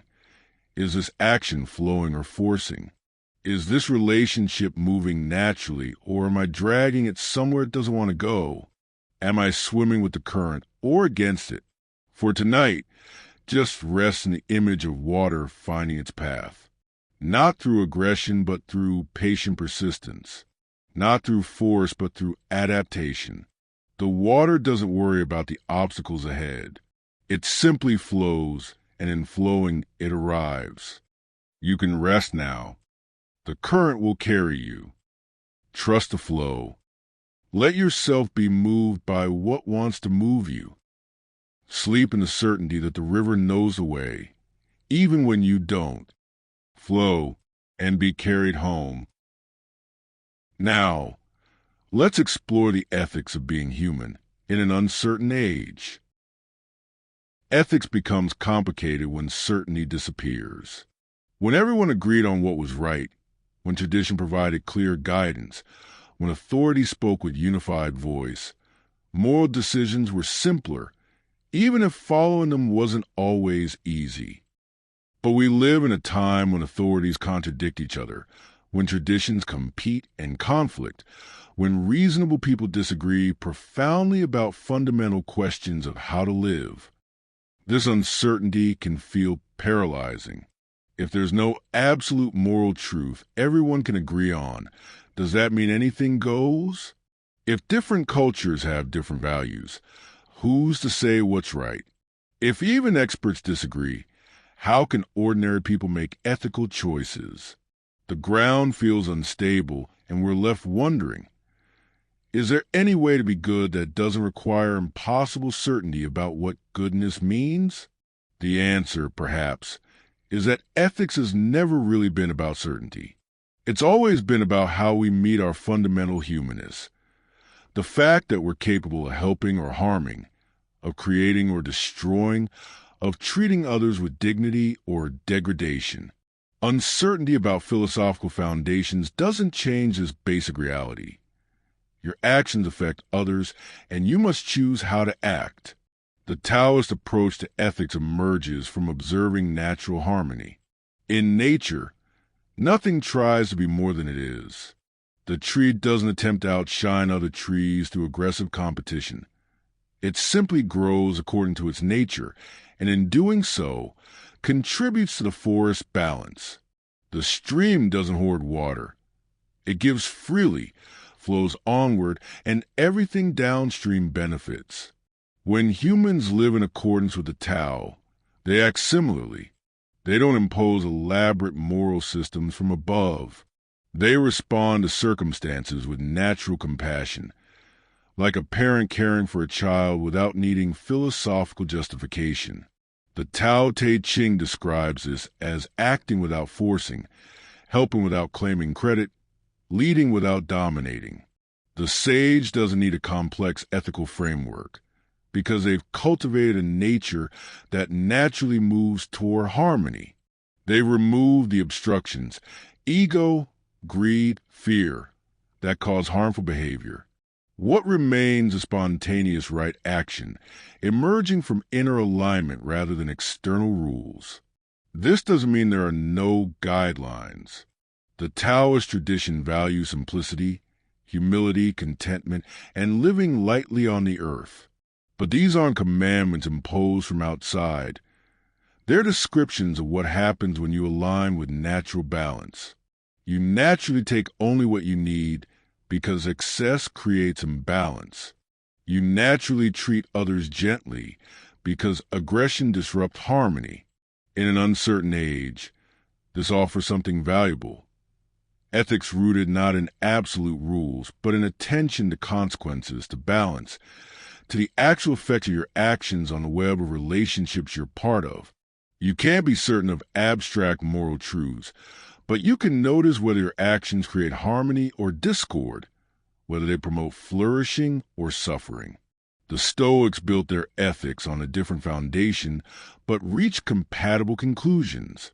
They believe humans are fundamentally social and rational beings, and that our highest good lies in exercising virtue, wisdom, justice, courage, and self-control within our communities. Ethics isn't about following divine commands or calculating optimal outcomes. It's about becoming the kind of person who naturally acts rightly because their character has been developed toward excellence. Epictetus taught that every encounter is an opportunity to practice virtue. Someone insults you. This is an opportunity for patience. Someone needs help. This is an opportunity for kindness. Someone has what you want. This is an opportunity to practice contentment with what you have. The ethical life isn't about grand gestures, but about showing up with virtue in ordinary moments. What makes this ethic powerful in uncertain times is that it doesn't require agreement about ultimate purposes or cosmic plans. You don't need to know whether the universe is moral or meaningless. You simply need to ask, what would the virtuous person do here? How can I act with integrity in this situation? What response would I respect in myself later? These questions work regardless of your metaphysical beliefs. Buddhist, Christian, atheist, agnostic. Anyone can ask them and receive meaningful guidance. The uncertainty about grand truths doesn't paralyze you because ethics has been relocated to the immediate realm of character and choice. Marcus Aurelius, facing tremendous moral complexity as emperor, returned repeatedly to a simple principle: do good without seeking reward, simply because it's the right thing for a human being to do. This worked whether dealing with political intrigue, military challenges, or personal relationships. The uncertainty of outcomes didn't matter. The rightness lay in the attempt itself, in maintaining integrity regardless of results. The existentialists pushed into the uncomfortable heart of ethical uncertainty. Sartre argued that there are no objective moral facts, no divine commands, no natural law written into the universe, no transcendent values floating above human existence. We create values through our choices, and we're entirely responsible for the values we create. This sounds like moral relativism, like it licenses any behavior. But Sartre insisted it doesn't. When you choose, you're not just choosing for yourself. You're implicitly claiming that your choice is legitimate, that it represents a valid way for humans to act. If you choose cruelty, you're claiming cruelty is acceptable. If you choose compassion, you're claiming compassion has worth. You can't escape this responsibility by pointing to authorities or traditions. You chose to follow them, and that choice is yours to justify. This makes ethics more demanding, not less. You can't hide behind everyone does it, or I was just following orders, or my culture says it's okay. Your choices are yours, and you must own them fully. In uncertainty, this means you're thrown back on your own judgment, your own values, your own willingness to stand by your actions. But here's what makes this bearable. You're not actually alone in this. Despite cultural differences and philosophical disagreements, there's remarkable convergence on core ethical truths. Nearly every tradition values compassion, honesty, fairness, and care for the vulnerable. The specifics vary, But the basic recognition that we should treat others with dignity appears across vast cultural distances. Perhaps this convergence suggests something about human nature, that we're built for connection, that we recognize each other's suffering and worth, that ethics emerges from our shared humanity rather than requiring absolute certainty about metaphysics. Imagine a man who discovers his company is quietly dumping pollutants into a river to avoid expensive disposal costs. He's a low-level employee with no authority to change policy. Speaking up might cost him his job in an economy where jobs are scarce. Staying silent means participating in harm, but protecting his family's security. There's no easy answer here, no certain path that avoids all harm. The Taoist might ask, what action creates greater harmony in the long term? The Stoic might ask, what would the virtuous person do, regardless of consequences? The Existentialist might ask, what choice can I justify and take full responsibility for? Different frameworks, but all pointing toward the same uncomfortable truth.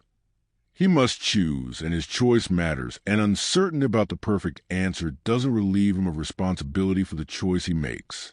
Perhaps he speaks up and loses his job, but maintains his integrity. Perhaps he stays silent, but works to change things from within. Perhaps he leaves the company rather than being complicit. Each choice has costs. Each reflects different values and tension, and none is obviously right. But doing nothing, pretending he doesn't see the problem, delegating his moral agency to convenience. This is also a choice, and probably the worst one. Ethics in uncertain times means navigating these impossible situations with as much wisdom and courage as you can muster, knowing you'll sometimes fail, sometimes cause harm despite good intentions, sometimes face choices where every option is flawed. Our age presents ethical challenges our ancestors couldn't have imagined. Climate change asks how we balance present needs against future generations' survival. Technology asks how we use power that can surveil, manipulate, and control in unprecedented ways. Global interconnection means our choices affect distant strangers we'll never meet. Artificial intelligence raises questions about consciousness, rights, and responsibility that our ethical frameworks weren't designed to answer. We face trolley problems in real life now. Self-driving cars that must make split-second decisions about who gets harmed in unavoidable accidents. We face questions about human enhancement, genetic engineering, the rights of future people, the moral status of animals, and the obligations wealthy nations have to poor ones. No ancient wisdom tradition anticipated these specific dilemmas. Yet the fundamental question remains unchanged. How should I act, given that my actions affect others and I must choose? The specific challenges are new, but the underlying ethical situation, that we're interdependent beings with capacity to help or harm, is as old as humanity. In the late 4th century, in the city of Antioch, a Christian preacher named John Chrysostom confronted his congregation with uncomfortable ethical demands. The city was wealthy, with magnificent buildings and elaborate entertainments. But outside the city walls, refugees from conflict in the north lived in desperate poverty. The comfortable urbanites largely ignored them. Chrysostom preached that this was ethically intolerable. He argued that luxury in the face of others' necessity was itself a kind of violence. He challenged his wealthy parishioners to radically redistribute their resources, to recognize the humanity of those they'd been ignoring, to understand that indifference to suffering was an active choice, not a neutral position. His congregation resisted naturally. They had reasonable-sounding justifications. The refugees weren't their responsibility. They'd earned their wealth. Giving wouldn't solve the underlying problems. There would always be poor people. All of this might have been true in some sense, but Chrysostom insisted it missed the fundamental ethical question. When you have the power to prevent suffering and you don't, What does that make you? He wasn't offering complex philosophy. He was making a simple human appeal. These are people. They're suffering. You could help. Will you?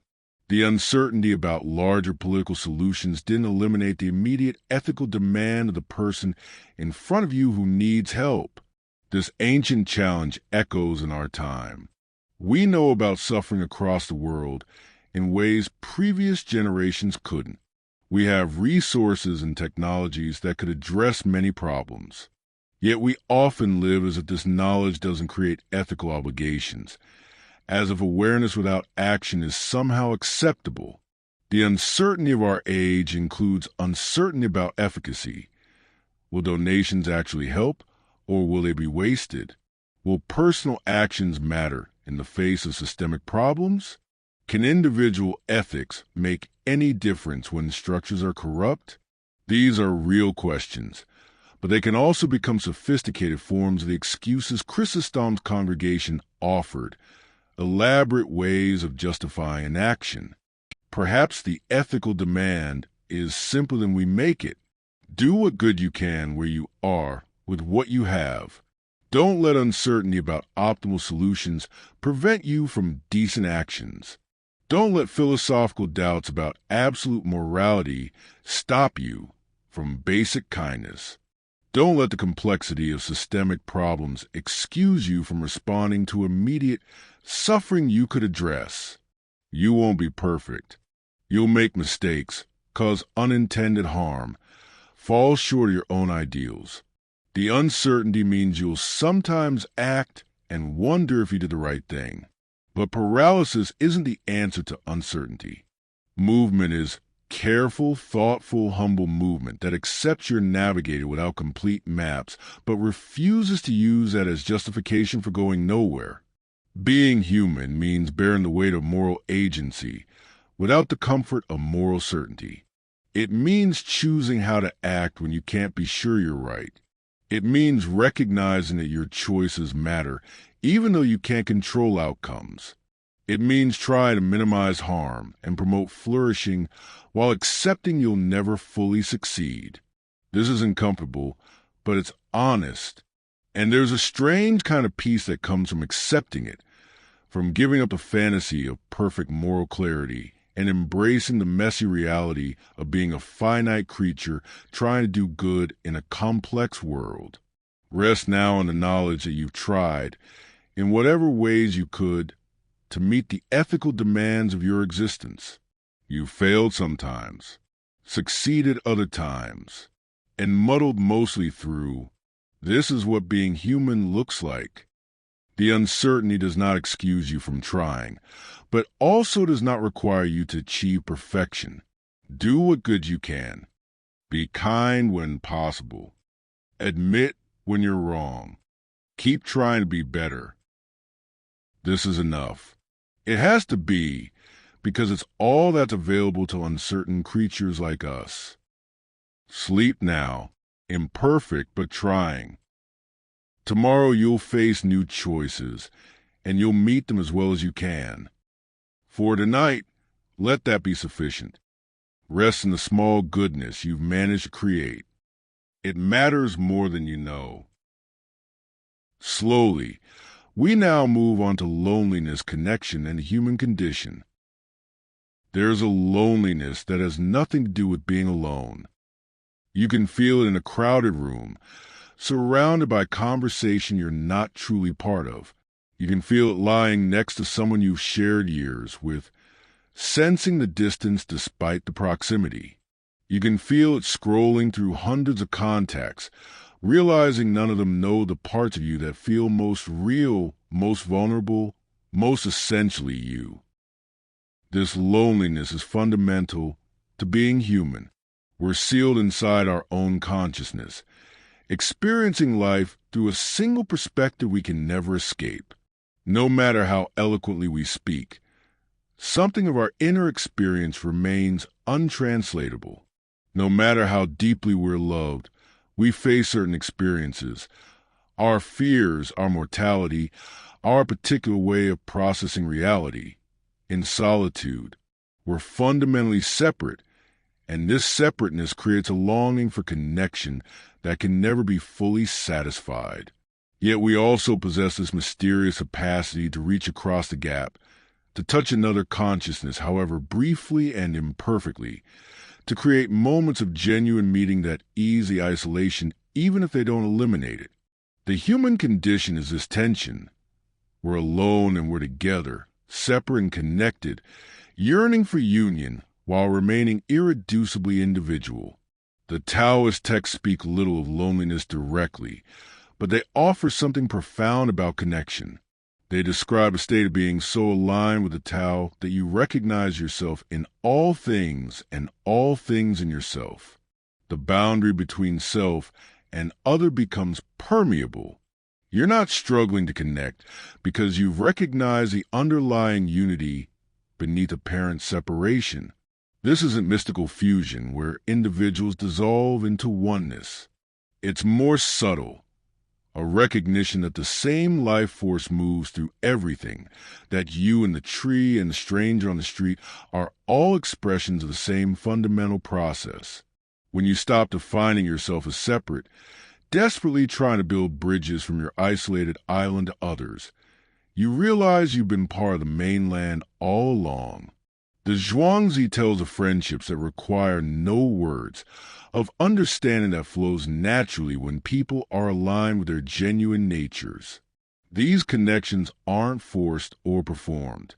They emerge spontaneously when the artificial barriers of ego and pretense fall away. You're not trying to connect. You simply are connected, in the way that two rivers are connected by flowing to the same sea. This suggests that loneliness intensifies when we lose touch with this natural connection. We become so trapped in our constructed identities, our curated selves, our defended boundaries, that we forget we're fundamentally woven into the same fabric as everything else. The cure isn't more aggressive pursuit of connection, but a softening of the rigid selfhood that creates the sense of isolation. The Stoics understood humans as inherently social beings. Marcus Aurelius wrote that we're born for cooperation, like hands or feet, like the rows of teeth in our upper and lower jaws. To act against one another is unnatural, a violation of our design. We're meant to live in communities, to help each other, to recognize our profound interdependence. Yet the Stoics also recognize that true connection requires virtue. You can be surrounded by people and still be isolated if relationships are based on mutual exploitation, superficial pleasantries, or shared vice. Real friendship, the kind that eases existential loneliness, requires shared commitment to living well, to honesty, to helping each other become better people. Seneca wrote beautifully about friendship as a refuge from loneliness. But he distinguished between the many acquaintances who fill time and the rare true friends who see you clearly and love you anyway. These deep friendships can't be rushed or manufactured. They develop through time, through shared experience, through mutual vulnerability and trust. The Stoic accepts that such friendships are rare and precious. You might go years without finding someone who truly understands you. This isn't cause for despair. It's recognition of reality. In the meantime, you work on becoming someone worth knowing deeply. You cultivate virtue, wisdom, and authenticity so that when genuine connection becomes possible, you're ready for it. There's also a Stoic comfort in recognizing you're not alone in being alone. Everyone struggles with isolation. Everyone faces the fundamental separateness of consciousness. Your loneliness doesn't make you special or uniquely unfortunate. It makes you human. And in that shared human condition, there's a paradoxical connection. We're all lonely together. The existentialist confronted loneliness with characteristic starkness. Sartre described hell as other people. Not because people are inherently bad, but because their gaze turns us into objects. Their perceptions of us constrain our freedom. Their presence reminds us we can never fully control how we're seen or understood. Yet the same existentialists who emphasize radical isolation also wrote movingly about authentic encounter. Martin Buber distinguished between relationships, where you treat others as objects to be used or managed, and relationships, where you meet another person as a genuine subject, a consciousness as real and complex as your own. Most of our interactions are I-it. We engage with roles rather than people. The cashier, the client, the stranger on the street. These interactions serve purposes but don't touch the deeper loneliness. The I-thou encounter is different.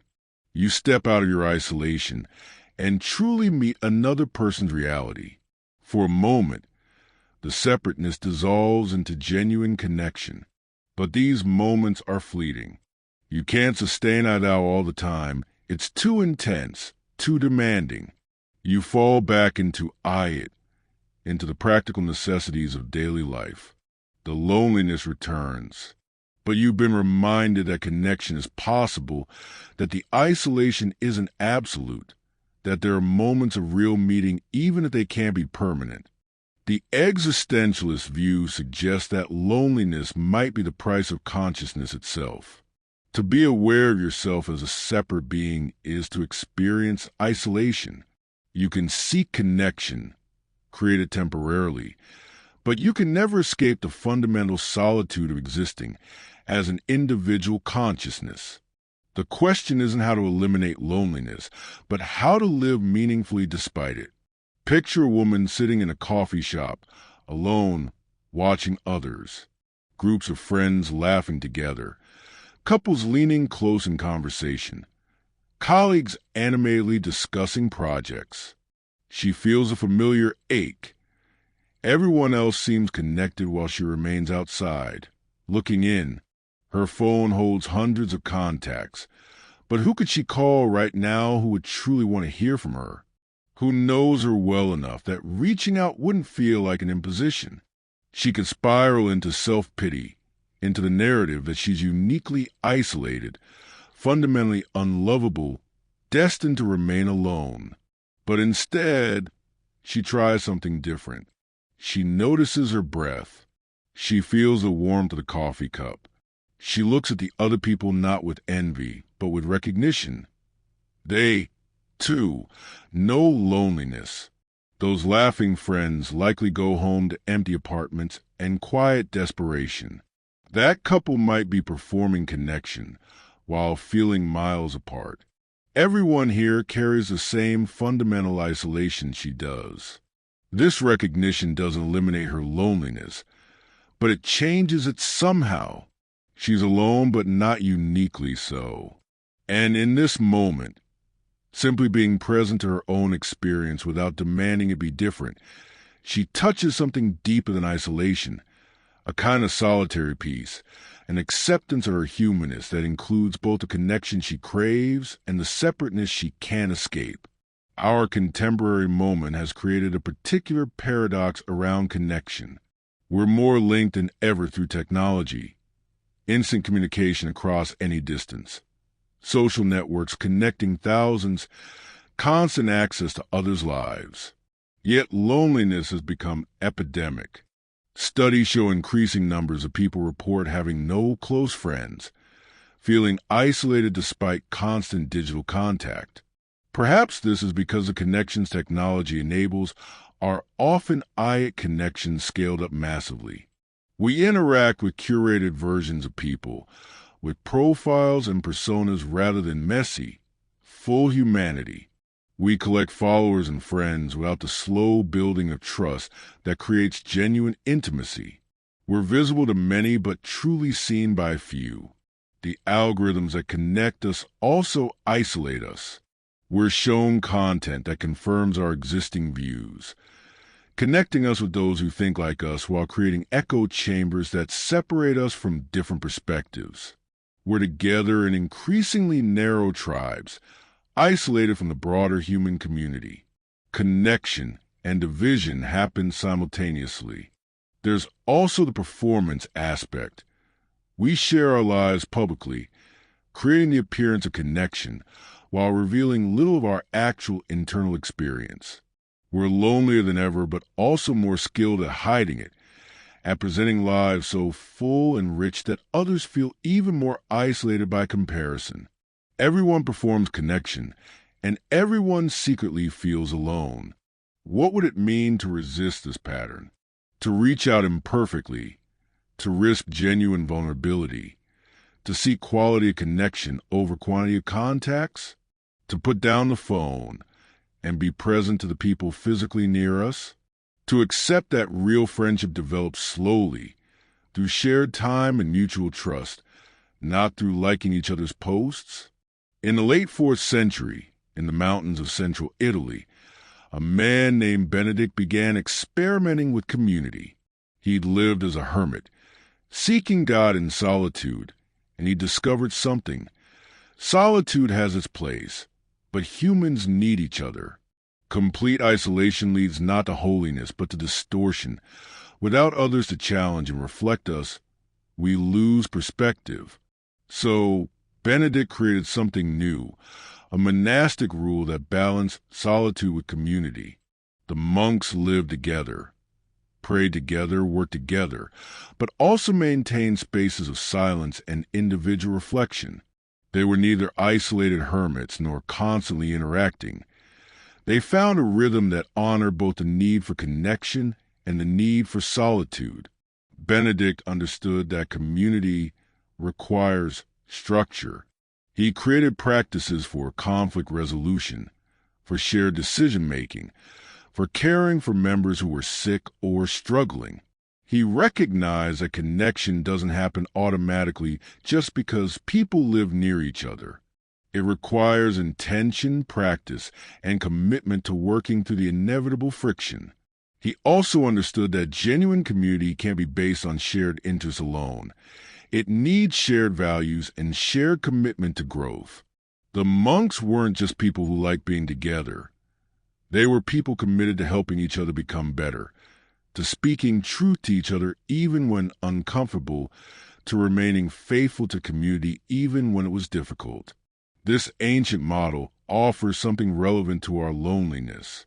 Connection requires more than proximity or communication. It requires genuine commitment, structured practices that support it, and willingness to work through the hard parts rather than walking away when relationships become challenging. Benedict's communities weren't perfect. They struggled with conflict, disappointment, personality clashes.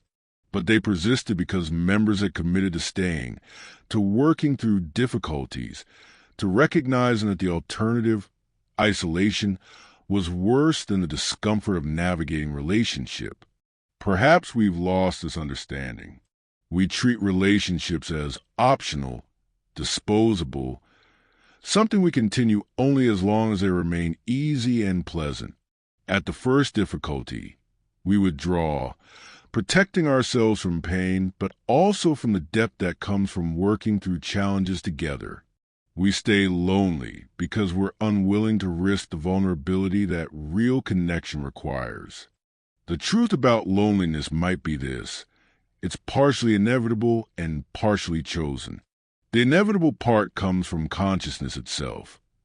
You're fundamentally alone in your subjective experience, and nothing fully eliminates this. The chosen part comes from how you respond. Whether you risk genuine connection despite the inevitable disappointments, whether you show up authentically or only in performance, whether you commit to relationships through difficulty or abandon them at the first friction. You cannot eliminate loneliness, but you can live with it more gracefully. You can accept it as part of being human, while still seeking and creating moments of genuine connection. You can stop expecting perfect understanding and appreciate the imperfect understanding that's actually possible. You can be present to others despite knowing they can never fully know you.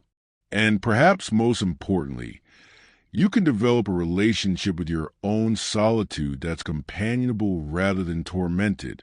You can learn to be alone without feeling lonely, to enjoy your own company, to find richness in interior life.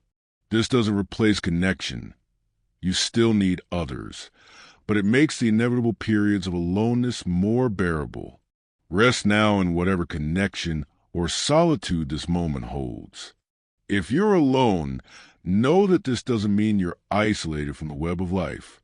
If you're with someone, know that the separateness between you doesn't negate the real connection you share. Loneliness and connection aren't opposites. They're both part of the texture of human existence, woven together in ways you can't fully separate. Tomorrow you might feel more connected or more alone, and both are okay. Both are part of how it is to be human. Let yourself breathe into this moment, accepting whatever it contains. You are simultaneously alone and part of everything, separate and connected, isolated and woven into the fabric of existence. This paradox doesn't need to be resolved. It just needs to be lived, with whatever grace and courage you can muster. Sleep now, neither fully alone nor fully together with anyone, but held nonetheless by the simple fact of your existence among other existences. You belong here, even in your loneliness. That rest in that belonging. Next, we arrive at suffering, resilience, and the path through pain. Pain is unavoidable. Suffering, however, is something more complex. It's not just the pain itself, but how we relate to it, the stories we tell about it, the ways we resist or accept it, the meaning we make or fail to make from it. You cannot live without encountering pain, loss, disappointment, physical hurt, grief, failure. But you have some say in how that pain transforms into suffering, and whether that suffering eventually transforms into something else. Wisdom, compassion, resilience, depth. This is not to romanticize pain or suggest that suffering is good. It isn't. It's simply real, woven into the fabric of existence as inseparably as joy or beauty. The question isn't how to avoid suffering. You can't. But how to move through it without being destroyed. How to bear what must be borne while remaining fundamentally intact. Perhaps even deepened by the passage through difficulty. The path through pain is not around it. It's directly through the center, feeling everything, resisting nothing, allowing the experience its full weight while somehow not being crushed by that weight. This sounds impossible, yet people do it every day. They endure unbearable losses and continue. They face devastating diagnoses and find moments of grace. They survive what seemed unsurvivable and discover they're somehow still themselves, changed but not broken. How do they do this? What makes resilience possible? The Taoist understanding begins with acceptance of pain as natural. The 10,000 joys and the 10,000 sorrows. Both are part of the Tao's endless turning. To insist on joy without sorrow is to misunderstand reality. They arise together, define each other, flow into each other like day and night. Your suffering doesn't mean something has gone wrong with the universe. It means you're participating in the natural cycle of arising and passing away that governs all existence. When pain comes, the Taoist wisdom is not a struggle against it, as if it were an enemy. Struggling amplifies suffering. You're hurt, and then you're hurt by the hurt. Disappointed that you're disappointed, anxious about your anxiety, suffering about your suffering. The pain becomes a problem to solve, and when you can't solve it, you suffer additionally from the failure. But what if pain is like weather? It arrives, has its season, and eventually passes. You don't rage at the rain for falling or demand that winter becomes spring immediately. You take shelter, you endure, you wait. The storm doesn't last forever, even when you're in its midst and it feels eternal. The Taoist cultivates this patient endurance, not passive resignation, but active acceptance, meeting pain as it is rather than as you wish it weren't. There's a story of a farmer whose horse runs away. His neighbors say, "Such bad luck." He replies, "Maybe." The horse returns with wild horses. Such good luck, they say. Maybe, he responds. His son breaks his leg, taming one of the wild horses. Such bad luck. Again, maybe. Then war comes, and because of his broken leg, the son isn't conscripted. Such good luck. And again, maybe. The farmer understands that pain and blessing are not absolute categories. They're temporary conditions in a larger, unfolding you can't fully judge from inside the moment. What seems like unbearable suffering might be preparing you for something, teaching you something, redirecting you in ways you can't see yet. This doesn't make the pain less real, but it loosens your grip on the narrative that this pain is purely negative, purely wrong, purely meaningless.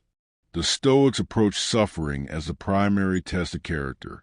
Epictetus, who knew physical suffering intimately from his time as a slave, taught that difficulties are not obstacles to living well.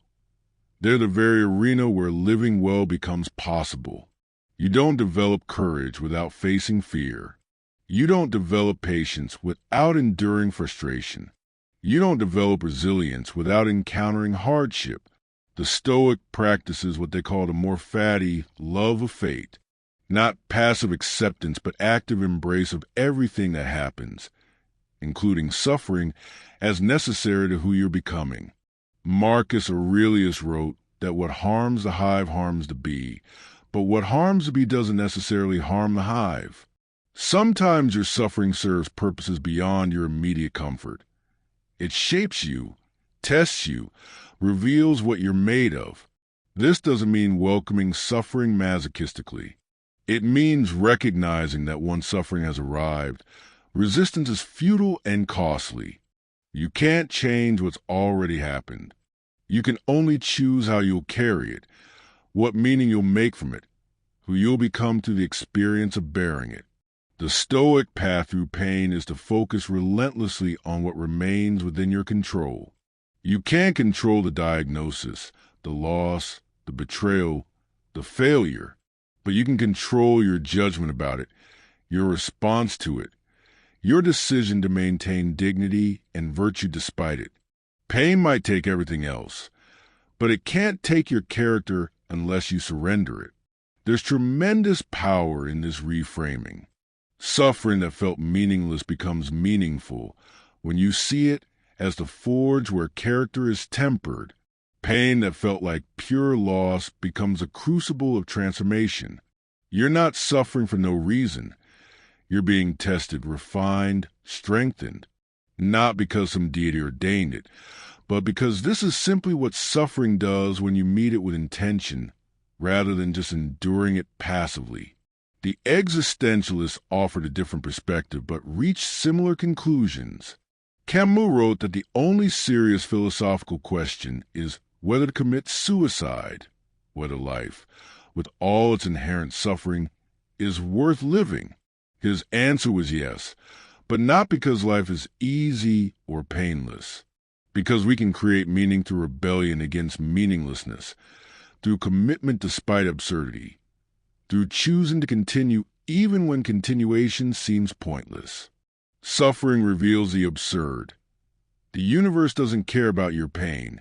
There's no cosmic justice ensuring the worthy are spared.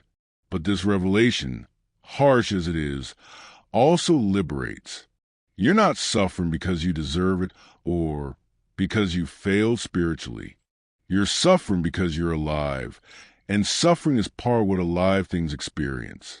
This removes the additional layer of shame and self-blame that often accompanies pain. The existentialist path through suffering is through meaning-making. You can't prevent the suffering, but you can decide what it means. Does this loss make your life tragic, or does it deepen your appreciation for what you had? Does this pain make you bitter, or does it make you more compassionate toward others suffering?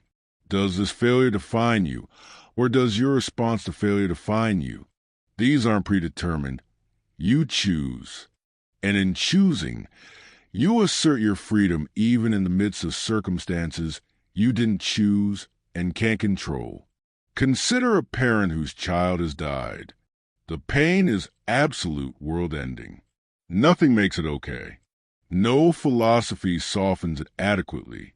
The Taoist acceptance, the Stoic reframing, the existentialist meaning-making, all of it seems pitifully small against the magnitude of this loss. And yet, somehow, some parents survive this. Not unchanged, they carry the wound forever, but they continue. They find ways to honor their child's memory. They perhaps help other grieving parents. They discover depths of strength they didn't know they possessed. They don't get over it, but they get through it one breath at a time, one day at a time. What makes this possible? Not philosophy alone.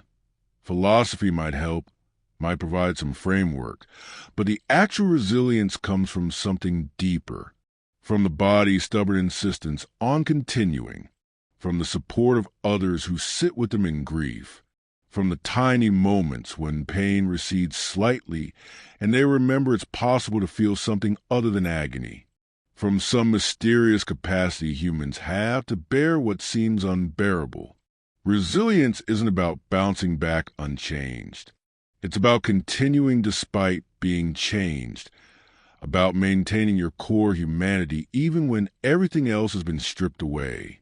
It's about finding that you can survive what you were certain would destroy you, and discovering in that survival a kind of terrible strength. Our contemporary world has complicated relationships with suffering. We medicate it, avoid it, distract from it. We're told to pursue happiness, to optimize wellness, to eliminate negative emotions. Suffering is framed as a problem to solve, a malfunction to fix. And when we can't fix it, when it persists despite our best efforts at positive thinking and self-care, we feel we failed. But what if suffering isn't always a problem? What if sometimes it's just an experience to be moved through, honored, felt fully without the pressure to make it stop immediately? What if resilience comes not from avoiding suffering, but from developing the capacity to be with it without being consumed by it? We've also created a culture where suffering is often privatized and hidden. We're expected to keep going, to maintain productivity, to not burden others with our pain. We watch social media feeds full of curated happiness and conclude we're the only ones struggling. This isolation amplifies suffering. You're in pain and also alone with that pain, unable to reach out without feeling you're imposing or oversharing. Yet, when we do share, when we risk vulnerability about our suffering, we often discover others have felt similarly. The isolation breaks. The suffering remains but feels more bearable because it's shared, witnessed, acknowledged as real and valid. In the late 4th century, in the city of the Gas in North Africa, a young man named Ali Pius experienced profound suffering. His closest friend, a companion since childhood, fell ill suddenly and died within days. Ali Pius was devastated, consumed by grief so intense he could barely function. He withdrew from social life, stopped caring for himself, wandered the streets unable to make sense of his loss. What pulled him through wasn't any philosophical insight or religious comfort, at least not initially. It was simpler and more material. Other friends who refused to let him disappear into grief alone. They sat with him in silence when words were useless. They made sure he ate. They didn't try to fix his grief or tell him it would pass. They just remained present to it, witnessing his pain without trying to minimize it. Gradually, over months, the intensity of grief began to shift, not because time heals all wounds, but because time allows you to learn to carry the wound differently. Ali Pius started to re-engage with life, not because he'd gotten over his friend's death, but because he discovered he could hold both grief and continued living simultaneously. The pain didn't have to end before he could function again. He also noticed something unexpected. His capacity for compassion had deepened. When he encountered others in grief, He knew how to be present to them because he'd been met in his own grief. His suffering hadn't given him wisdom in some abstract sense, but had given him experiential knowledge. He knew what helped and what didn't, what to say and what to avoid, how to simply be with someone in pain. This ancient experience mirrors what research now confirms. People who've suffered and worked through it often develop what's called post-traumatic growth. Not that the trauma was good or necessary, but that the process of metabolizing can lead to increased compassion, deeper relationships, greater appreciation for life, clearer priorities, stronger sense of personal resilience. The path through pain isn't straight or predictable. Some days you think you're through it, and then it crashes over you again. Some losses never fully resolve. You just learn to live with the permanent hole they've left.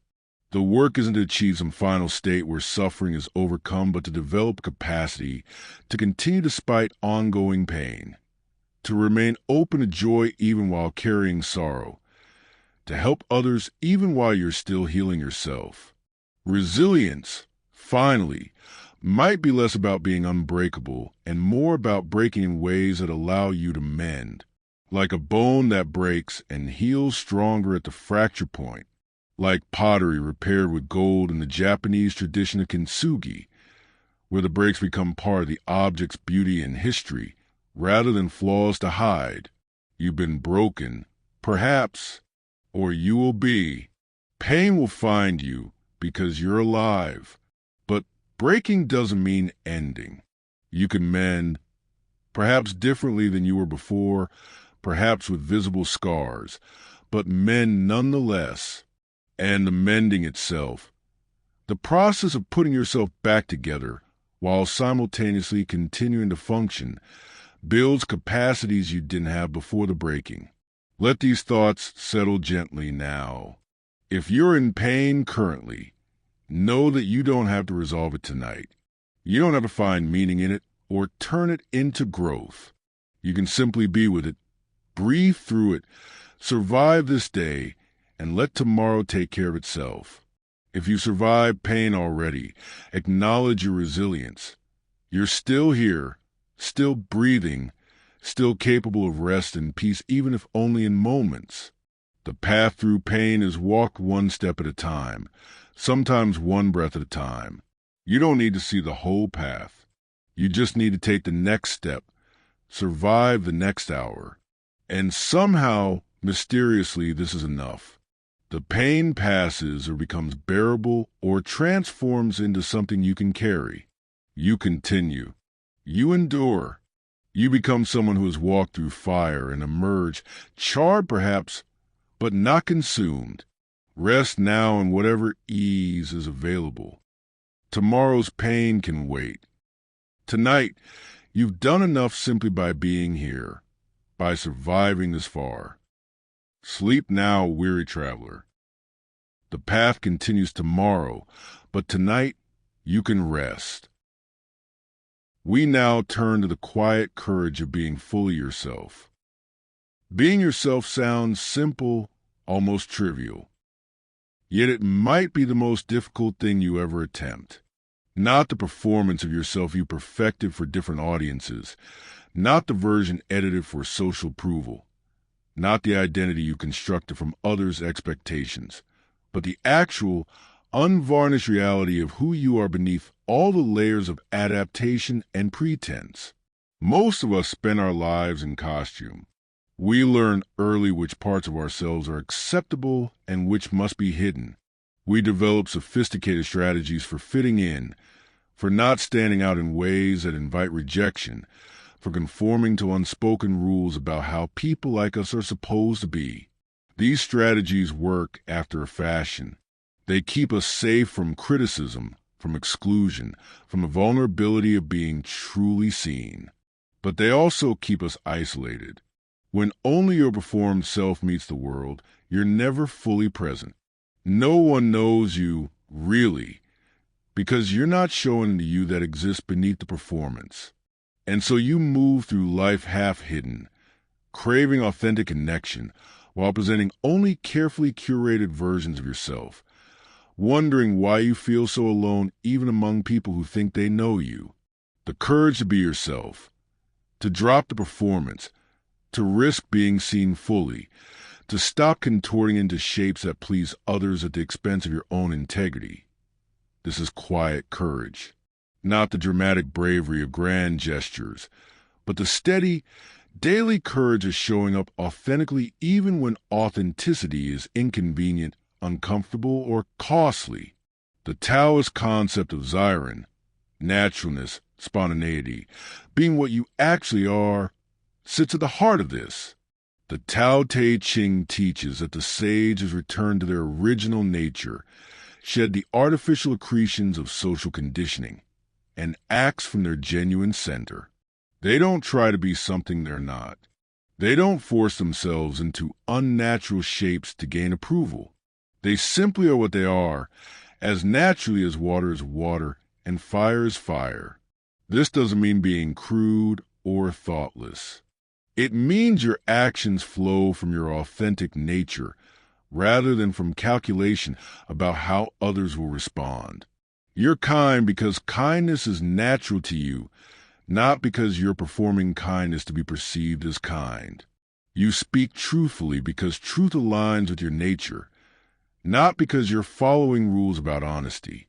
When you live this way, there's an ease that comes, not because life becomes easier, but because you're not expending energy maintaining false versions of yourself.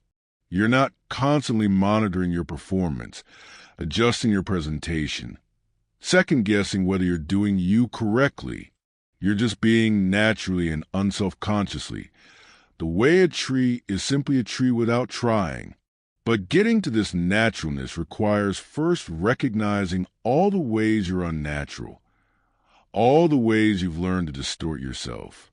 This recognition can be painful. You see how much of your life has been performance, how little of your real self has been allowed expression. Yet this pain is the beginning of liberation. The Stoics valued authenticity from a different angle.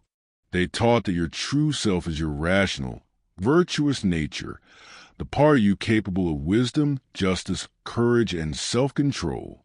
Everything else, your body, your emotions, your social position, your reputation, is ultimately external to your essential identity.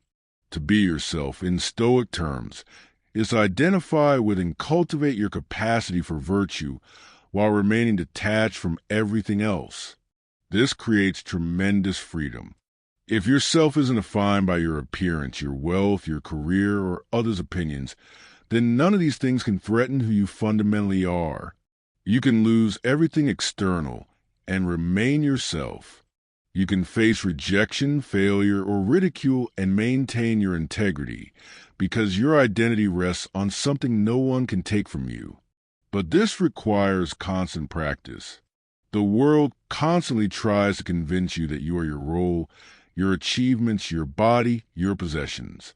To maintain the Stoic center, to remain identified with your character rather than circumstances, takes vigilant attention. You must repeatedly return to the question, who am I beneath all these temporary conditions? What remains when everything else is stripped away? The answer, the Stoics believed, is your capacity to choose virtuously in each moment. That's your unchanging self, your essential nature. Everything else is clothing you wear temporarily and can remove without ceasing to be you. The existentialists push this further into uncomfortable territory. Sartre argued that there is no essential self. You're creating yourself constantly through your choices, and you're entirely responsible for who you become.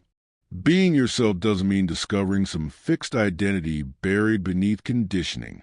It means authoring yourself, consciously choosing what you'll become rather than unconsciously accepting what others want you to be. This is terrifying because it means you can't blame your circumstances, your past, or your nature for who you are. You're making yourself in every moment. And if you don't like the result, you have only yourself to hold accountable. But it's also radically liberating. You're not stuck being who you've been. You can choose differently starting now. You can become the person you want to be rather than the person others expect. The existentialist call to authenticity, to bad faith's opposite, is a call to stop lying to yourself about your freedom. Stop pretending you have no choice. Stop hiding behind roles and expectations. Stop claiming, "That's just how I am," when you could choose to be different. Take full responsibility for who you're becoming and shape that deliberately rather than defaulting to whatever's easiest. This doesn't mean you can be anything you want. You still face facticity, the given conditions that constrain you. But within those constraints, you have far more freedom than you usually acknowledge. And using that freedom to become authentically yourself rather than a copy of what others want, this takes profound courage. Imagine a man working in finance who realizes he's profoundly unhappy. He's good at the work, well compensated, respected by colleagues. His family is proud. From the outside, he's successful. But internally, he feels like he's playing a character in someone else's story. The person who shows up to the office each day isn't really him. It's a performance he's mastered but never truly inhabited. He dreams of teaching, of working with children, of something that feels meaningful beyond the accumulation of wealth. But voicing this feels impossible. Who gives up a lucrative career to teach? How would he explain it to his parents, his wife, his friends who see him as successful? What would it mean about his identity to walk away from everything he's built? The easy path is continuing the performance. He could keep the mask on indefinitely. Many people do, living their whole lives as someone they're not because the cost of authenticity seems too high. But there's a quiet death in this, a slow erosion of self that comes from never allowing your genuine nature expression. The courageous path is removing the mask, risking others' disappointment and confusion, facing the uncertainty of building a life aligned with his actual values rather than inherited expectations. This isn't dramatic courage. No one's going to write articles about his bravery. It's quiet, personal courage, the willingness to disappoint others to remain true to yourself, to choose uncertainty aligned with your nature over security misaligned with it. Either path has costs. The question is which cost he can bear, the cost of disappointing others or the cost of abandoning himself. Our contemporary moment makes authentic selfhood particularly challenging. We're constantly performing identity for social media, curating ourselves for public consumption, measuring ourselves against impossible standards. We're bombarded with messages about who we should be: more productive, more attractive, more successful, more everything. The noise drowns out any quiet inner voice trying to tell us who we actually are. We've also fragmented identity into endless microcategories and labels. While these can provide helpful language for self-understanding, they can also become new cages, new fixed identities performed rather than fluid, evolving authenticity. You become so identified with your labels that you lose touch with the living reality beneath them. And there's tremendous pressure toward conformity disguised as individualism. We're told to be unique, to express ourselves, to stand out, but only in approved ways, using approved aesthetics within acceptable bounds. Real difference, genuine strangeness, actual departure from norms. These are still punished through social rejection, professional consequences, or online harassment. Being yourself in this environment requires swimming against powerful currents. It means risking the metrics by which success is measured. It means potentially sacrificing opportunities that require you to be someone you're not. It means facing the loneliness of not quite fitting anywhere because you've stopped contorting to fit. Yet the alternative is living as a stranger to yourself, spending your one wild and precious life performing for others, reaching the end, and realizing you never actually showed up as who you were. In the late 4th century, in the city of Jerusalem, A wealthy woman named Melania made a choice that scandalized her entire social circle. She was born into one of Rome's most powerful families, married to a senator, positioned for a life of prestige and influence. But something in her resisted this prescribed path. The parties, the politics, the performance of aristocratic life. None of it resonated with who she felt herself to be. She wanted something different, a life of simplicity, prayer, and service to the poor. Her family was horrified. Her husband eventually agreed to support her choice, but her extended family saw it as madness, as throwing away everything they'd built. How could she abandon her position, her duties, her identity as a Roman aristocrat? But Melania understood something they didn't. She could perfectly perform the role expected of her and lose herself entirely, or she could risk everything to discover who she actually was beneath the expectations. She chose the latter. She gave away her massive wealth, left behind the life everyone assumed was hers, and created something new aligned with her genuine nature. History remembers her not for the life she was supposed to live, but for the courage to live the life she actually wanted. She founded communities, wrote, taught, and influenced theological development in ways that aristocratic performance would never have allowed, by being fully herself. Even when that self was radically different from what others expected, she became someone whose influence lasted centuries. Not everyone is called to such dramatic departure, but everyone faces the same fundamental choice. Will you be who you are or who others want you to be? Will you risk rejection to maintain your integrity or sacrifice integrity to avoid rejection? Being yourself doesn't mean being selfish or inconsiderate. It doesn't mean disregarding others' needs or acting without thought for consequences. It means that your choices and actions flow from your genuine values and nature rather than from fear of what others might think. You can be considerate and authentic. You can be thoughtful and genuine. These aren't contradictory. What you can be is both authentic and universally approved. Some people won't like who you actually are. Some will be disappointed. Some will reject you. This is the cost, and it's not trivial. But the alternative cost, never being known, never being yourself, living an entire life in disguise, this is higher. The quiet courage of being fully yourself is practiced daily in small moments. It's in saying what you actually think instead of what you think others want to hear. It's in pursuing what genuinely interests you rather than what's impressive. It's in letting people see your struggles instead of only your successes. It's in admitting I don't know instead of pretending certainty. It's in allowing yourself to be imperfect, messy, human. Each time you choose authenticity over performance, you strengthen the capacity for it.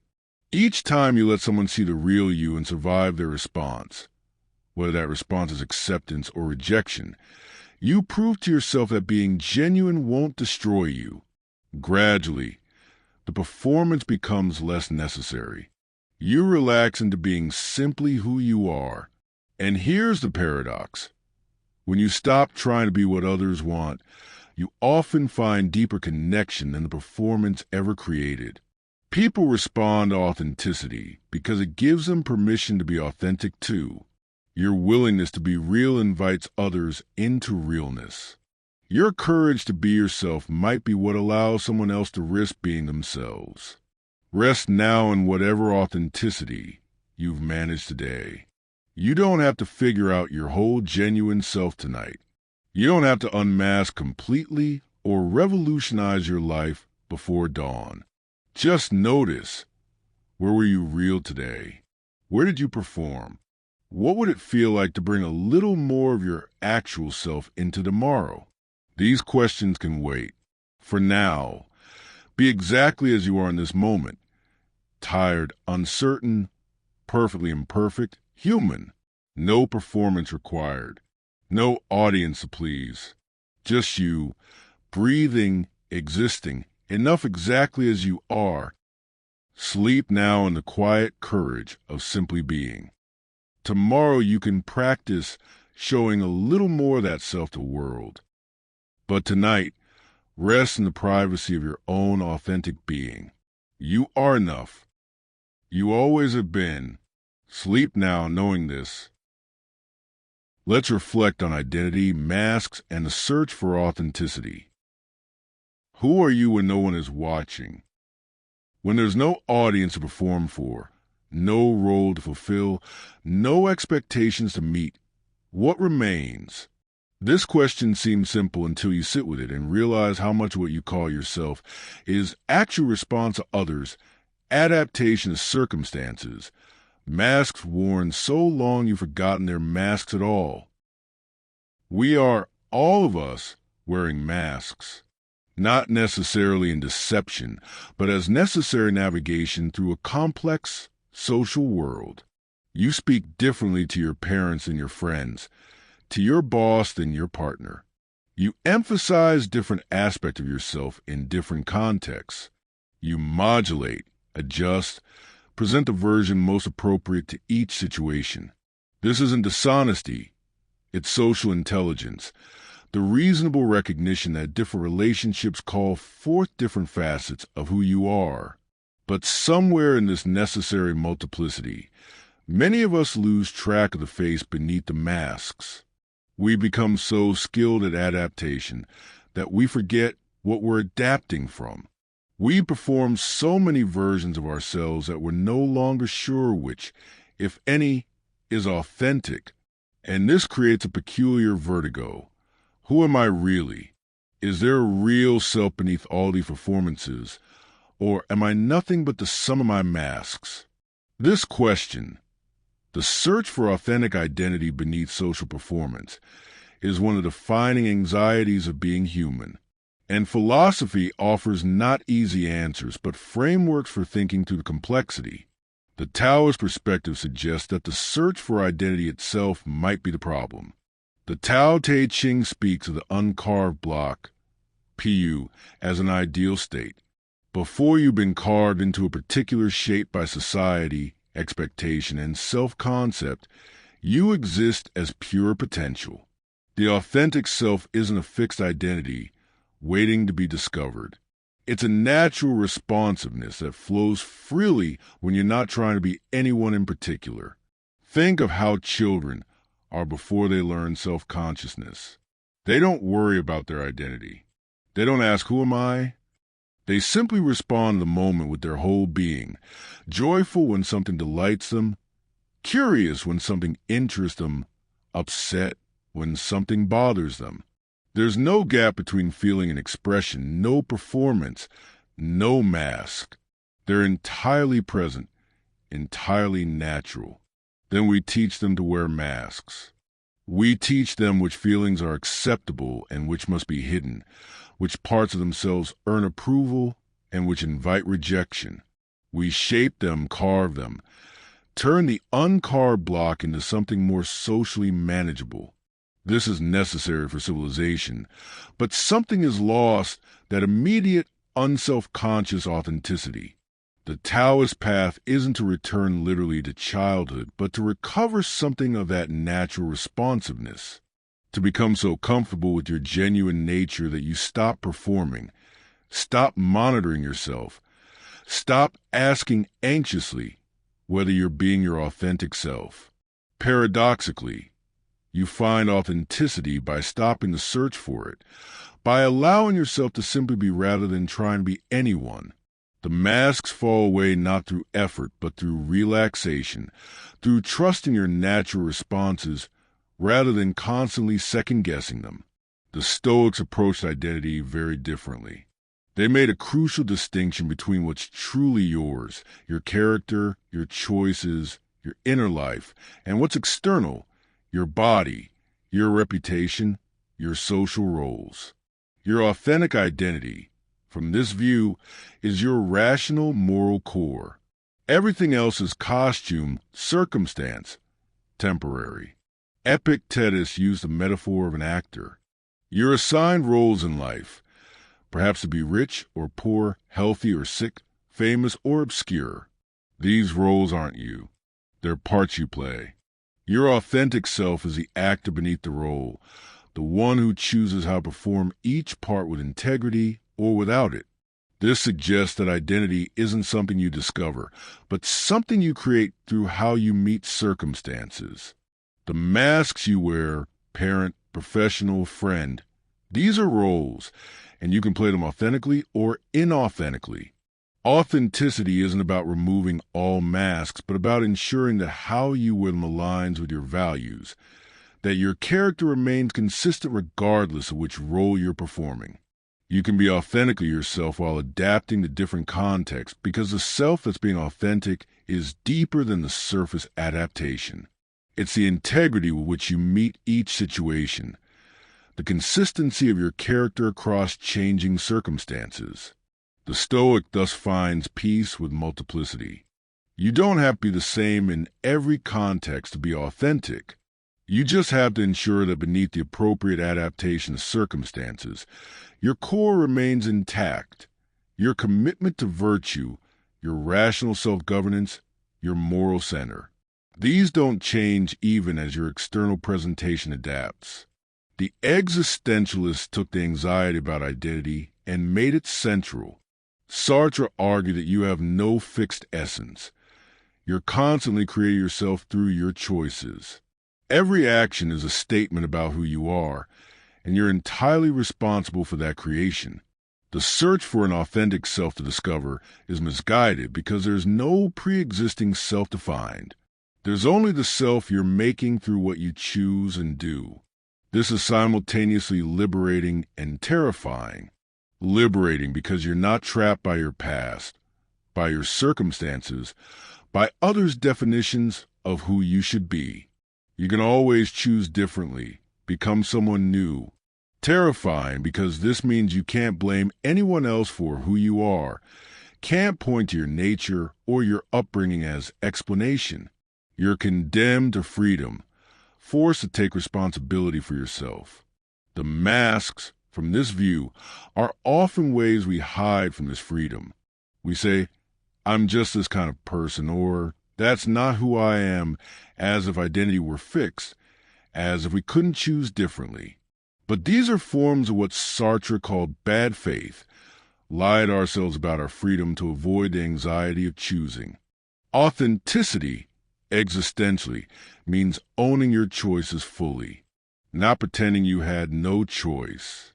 Not hiding behind roles or expectations, taking full responsibility for who you're becoming through what you do. The authentic person doesn't say, I had to when they chose something.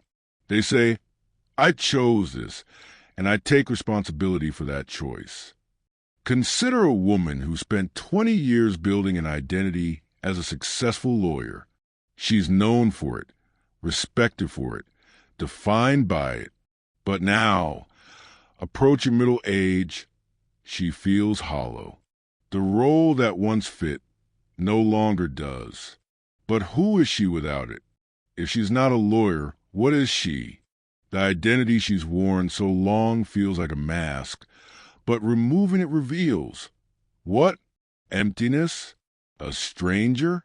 Another mask beneath the first? She faces the existential crisis at the heart of identity. Maybe there is no true self beneath the masks. Maybe she's been creating herself all along through her choices, and now she's choosing to create something different. The lawyer wasn't false. It was real while she inhabited it authentically. But identities aren't permanent. They're fluid, evolving, subject to revision. To move forward, she doesn't need to discover her true self. She needs to decide who she'll become next. What identity will she author through her choices going forward? This is terrifying because there's no guarantee she'll choose well, no assurance the new identity will fit better than the old. But it's also liberating because she's not trapped. She can change. She can become. Our contemporary moment has made identity both more fluid and more anxious than ever before. We have more options for who we can be than any humans in history. Gender, Sexuality, career, lifestyle, belief systems, cultural affiliations, all increasingly understood as chosen rather than given. This opens tremendous possibilities, but also creates tremendous pressure. We're expected to have clear, consistent identities that we can explain and justify. We're asked to declare ourselves, to check boxes, to join categories, to make our identity legible to others. Social media amplifies this, turning identity into something performed, curated, branded. You don't just be yourself. You present yourself, optimize yourself, make yourself into content. This creates a strange doubling. There's who you are and who you present yourself as being, and the gap between them can grow until you're not sure which is real. The performed identity might get more attention, more engagement, more validation than the private self. So which do you invest in? Do you become the performance? Or do you maintain some separate, unpublished self? Many people report feeling like they're constantly performing, never quite real, always adapting their presentation to what they think will work.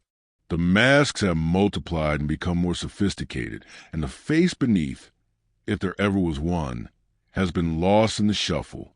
In the late 4th century, in the sophisticated urban environment of Constantinople, a Christian bishop named Gregory of Nyssa wrestled with questions of identity and transformation.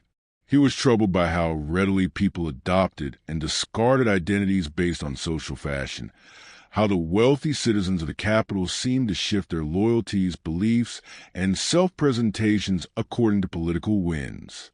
He developed a teaching about ongoing transformation, that human identity is not fixed but constantly becoming. Drawing on Plato's idea of eternal progress toward the good, Gregory argued that you never arrive at a final, complete version of yourself. You're always in process, always transforming, always becoming more fully what you're meant to be without ever reaching completion. This wasn't about changing masks, but about deepening authenticity. Each stage of life, each experience, each choice either moves you toward greater integrity or away from it. The question isn't who am I, as if seeking a static answer, but who am I becoming, as recognition of ongoing transformation. Gregory taught that the authentic self emerges through this process of transformation. You don't find it. You grow into it gradually, through choices that align you more closely with truth, goodness, and love, or through choices that fragment you. The masks of social performance become problematic, not because they're adaptations, but when they prevent this deeper growth, when maintaining performance takes precedence over becoming more genuinely yourself. He watched people invest so much energy in appearing righteous, appearing wise, appearing spiritual, and in that very investment, miss the actual development of righteousness, wisdom, and spirituality. The mask becomes the obstacle when you mistake it for the reality, when you stop growing because you're too busy performing growth. This ancient insight speaks to our present. Identity isn't something you have or find, but something you're always becoming. The search for authenticity isn't about stripping away all masks to reveal some unchanging core. It's about ensuring that your masks, the roles you play, the adaptations you make, serve your deeper becoming rather than replacing it.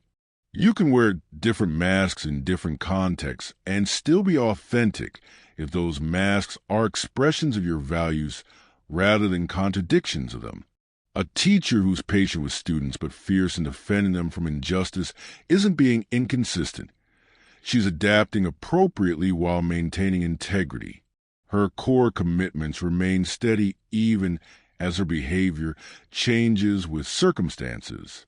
The problem comes when the masks don't serve you but imprison you, when you're so identified with roles that you can't access what's beneath them, when you're so invested in other perception that you've lost touch with your own experience, when you're performing someone you're not to gain approval you don't actually want.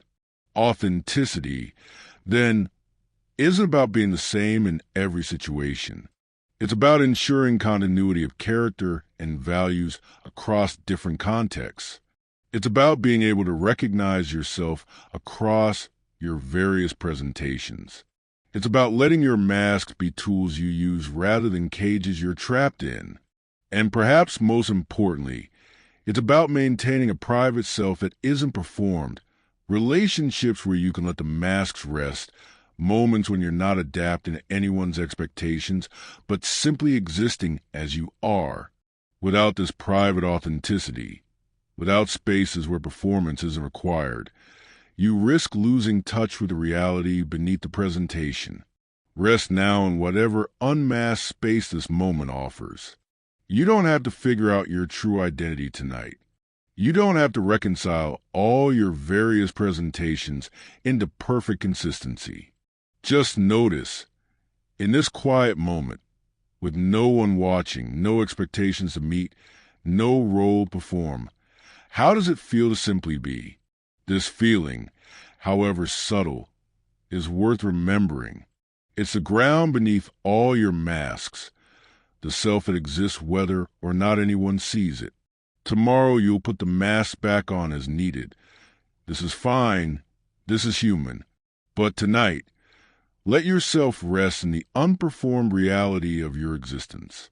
You are not your roles, not your presentations, not your carefully curated identity. You're something simpler and more mysterious. Consciousness experiencing itself, being itself, resting in itself. No performance needed. No identity to maintain. Just this breath, this moment, this quiet being. Sleep now as simply yourself. Whoever that is, it's enough. You're enough. Rest. As our story comes to an end, rest in what you've discovered. You've traveled through 14 landscapes of thought, each one exploring a different facet of what it means to be human in uncertain times. Not to solve these mysteries, they cannot be solved, but to sit with them, to understand them more deeply, to find some peace within their complexity. You've contemplated meaning and fragmentation, and discovered it doesn't require wholeness. You've practiced letting go and found that release can be a form of freedom. You've explored inner strength and realized it grows not from hardness but from flexibility, like bamboo bending in wind. You've sat with directionlessness and learned that not knowing can be its own kind of knowing. That purpose emerges when you stop forcing it.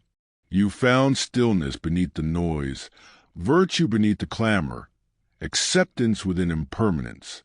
You've recognized the power of your choices, the wisdom of flowing with life rather than against it, the possibility of ethics without absolute certainty. You face loneliness and connection as two faces of the same human condition, suffered and discovered resilience, found courage in simply being yourself, and explored the masks we wear and the authenticity beneath them. These aren't lessons to be mastered or problems to be solved. They're themes you'll return to again and again throughout your life, each time with deeper understanding, each time from a different angle. The philosophies we've explored, Taoism's flow, Stoicism's steadiness, existentialism's freedom, these aren't competing truths, but different languages for the same underlying wisdom. That being human is difficult, beautiful, and somehow bearable when you stop demanding it be different than it is. You don't have to remember everything you've heard tonight. The words will fade, as words do.